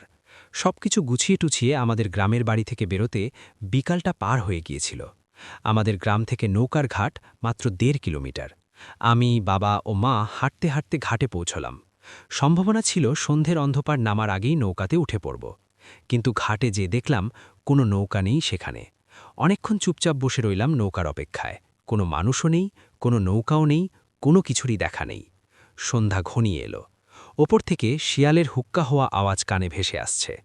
নদীর পানির স্রোতের ওই ঝাপটার যে বাড়ির শব্দটা, সেটা যেন চারিদিকটা কেমন উথাল পাথাল করছে। মাঝে মাঝে কোথা থেকে যেন মৃদু ঠান্ডা হাওয়া পায়ের ওপর দিয়ে বয়ে যাচ্ছে। আমার বয়স তখন ১০-১১ বছর হবে। আমার মনের ভেতরে কেমন যেন অদ্ভুত অনুভূতি হচ্ছে। হঠাৎ নদীর ভেতর থেকে কিসের একটা আলো দেখতে পেলাম। আলোটি যেন আস্তে আস্তে আমাদের দিকে এগিয়ে আসছে। বেশ কিছুটা সময় পর ওই আলোটি যখন আমাদের সামনে এলো, তখন দেখলাম একটি সুন্দর নৌকা, যার মাঝিটা একটু ভারী গলায় আমাদেরকে বলল, আপনারা কোথায় যাবেন? বাবা ঠিকানা বললেন। মাঝি বলল, হ্যাঁ যাব, কিন্তু ৩ জনের ভাড়া কিন্তু ১৫ টাকা দিতে হবে। বাবা বললেন, ঠিক আছে চলো। নৌকার ওপরে উঠতেই আমার বেশ আনন্দ শুরু হয়ে গেল, কারণ এর আগে আমি নৌকাতে এত দূরের উদ্দেশ্যে কখনো চড়িনি, আর রাতে তো ভাবতেই পারিনি। বাবা আর মা সাউনের নিচে গিয়ে বসলেন, আর আমি মাঝির কাছে যেয়ে বসলাম। মাঝির দিকে তাকাতেই দেখলাম মাঝিটির চেহারাটা কেমন যেন খটখুটে মার্কা, মনে কেমন যেন চাপা রাগ। আমি কিছু না বলে চুপচাপ নদীর দৃশ্য উপভোগ করছি।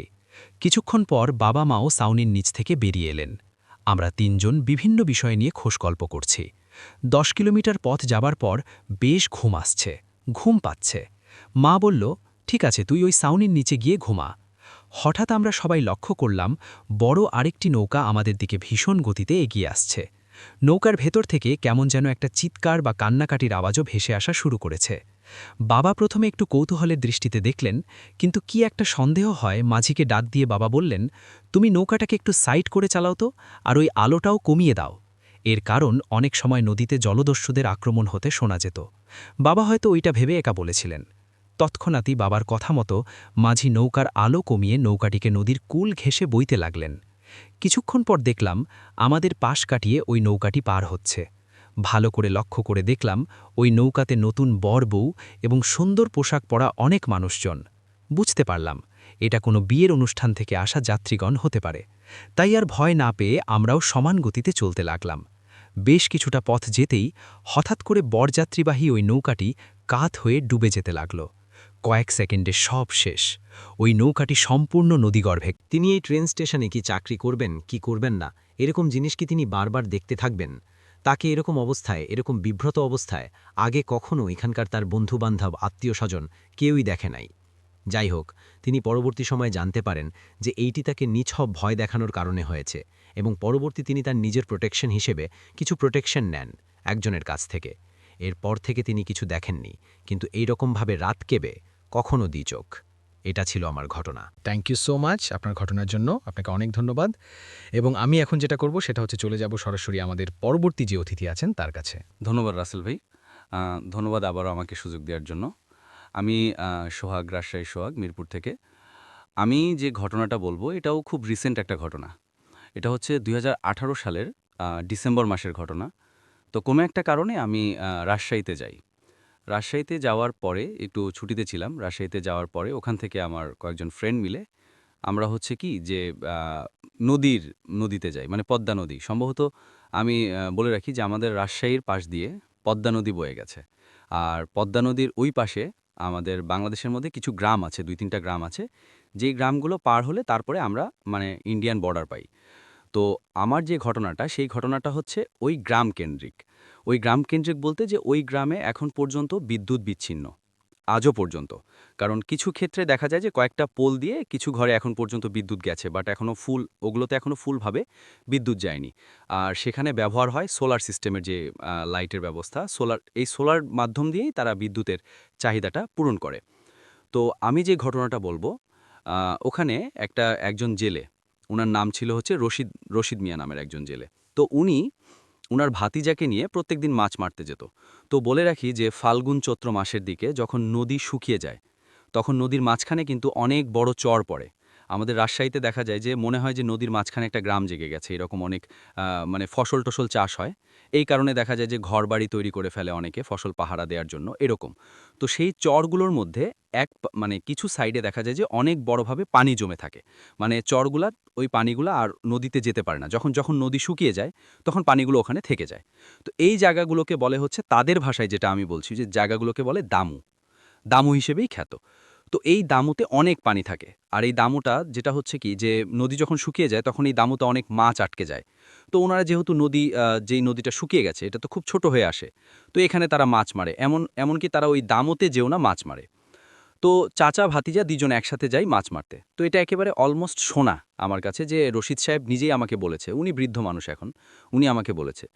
তো এই মাছ মারার সময় প্রত্যেকদিন যেহেতু মাছ ধরতে যায় তারা, একদিনকে কি হয়েছে যে রশিদ মিয়ার যে ভাতিজাটা, উনি অনেক রাত্রে উঠে একাই চলে গেছে। একাই চলে গেছে বলতে কি যে সে প্রত্যেকদিন দেখে যে রেগুলারলি যেভাবে মাছ মারে সেভাবেই মাছ মারতে সে আগ্রহ প্রকাশ করেছে আর চলে গেছে সাথে, সাথে। এখন বিষয়টা হচ্ছে যে উনার চাচা উনাকে আগেও বলেছিল যে মাছ মারতে গেলে তুমি একা যেও না। তো উনি প্রত্যেকদিন যেহেতু দেখে যে কোনো বিপদ কিছুই তো হয় না, মাছ মারতে গেলে সমস্যা কি? আমি যদি একা যাই তাহলে সমস্যা কি? চলে গিয়েছে একদিনকে অনেক রাত্রে উঠে চুপ করে কাউকে না বলে সে মাছ মারতে চলে গেছে।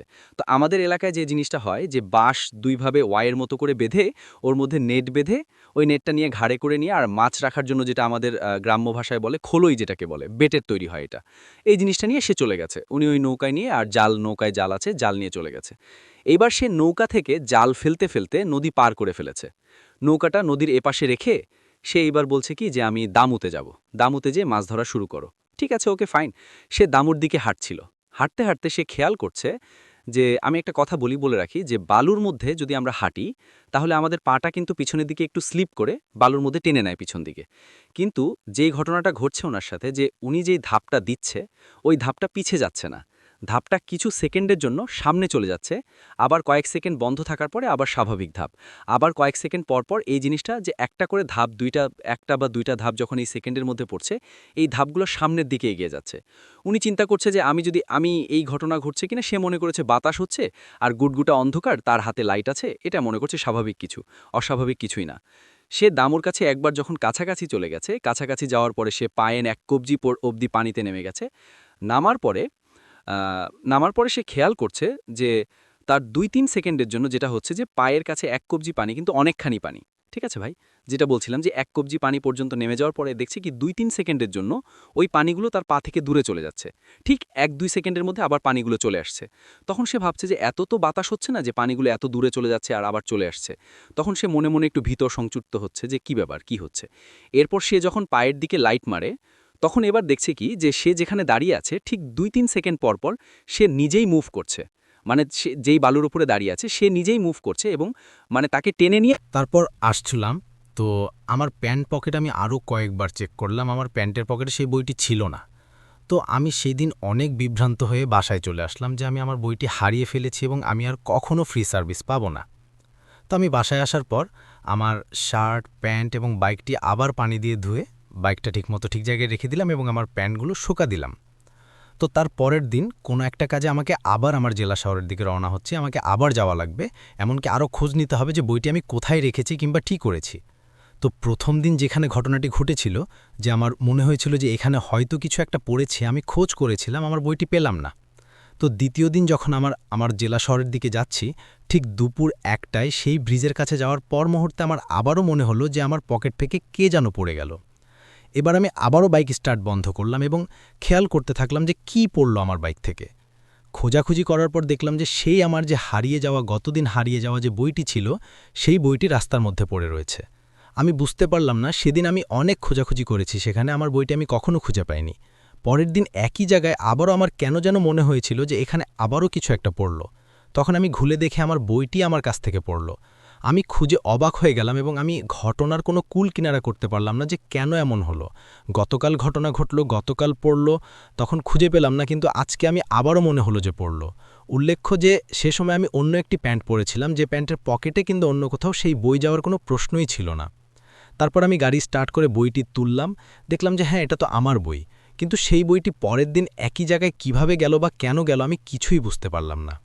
উল্লেখ্য যে যেখানে ঘটনাটি ঘটেছিল সেখানে কোনো বাড়িঘর ছিল না, দুই দিকে ফাঁকা জায়গা, এবং সেই ব্রিজের নিচে অনেক পচা মাছের গন্ধ আমি লক্ষ্য করেছিলাম।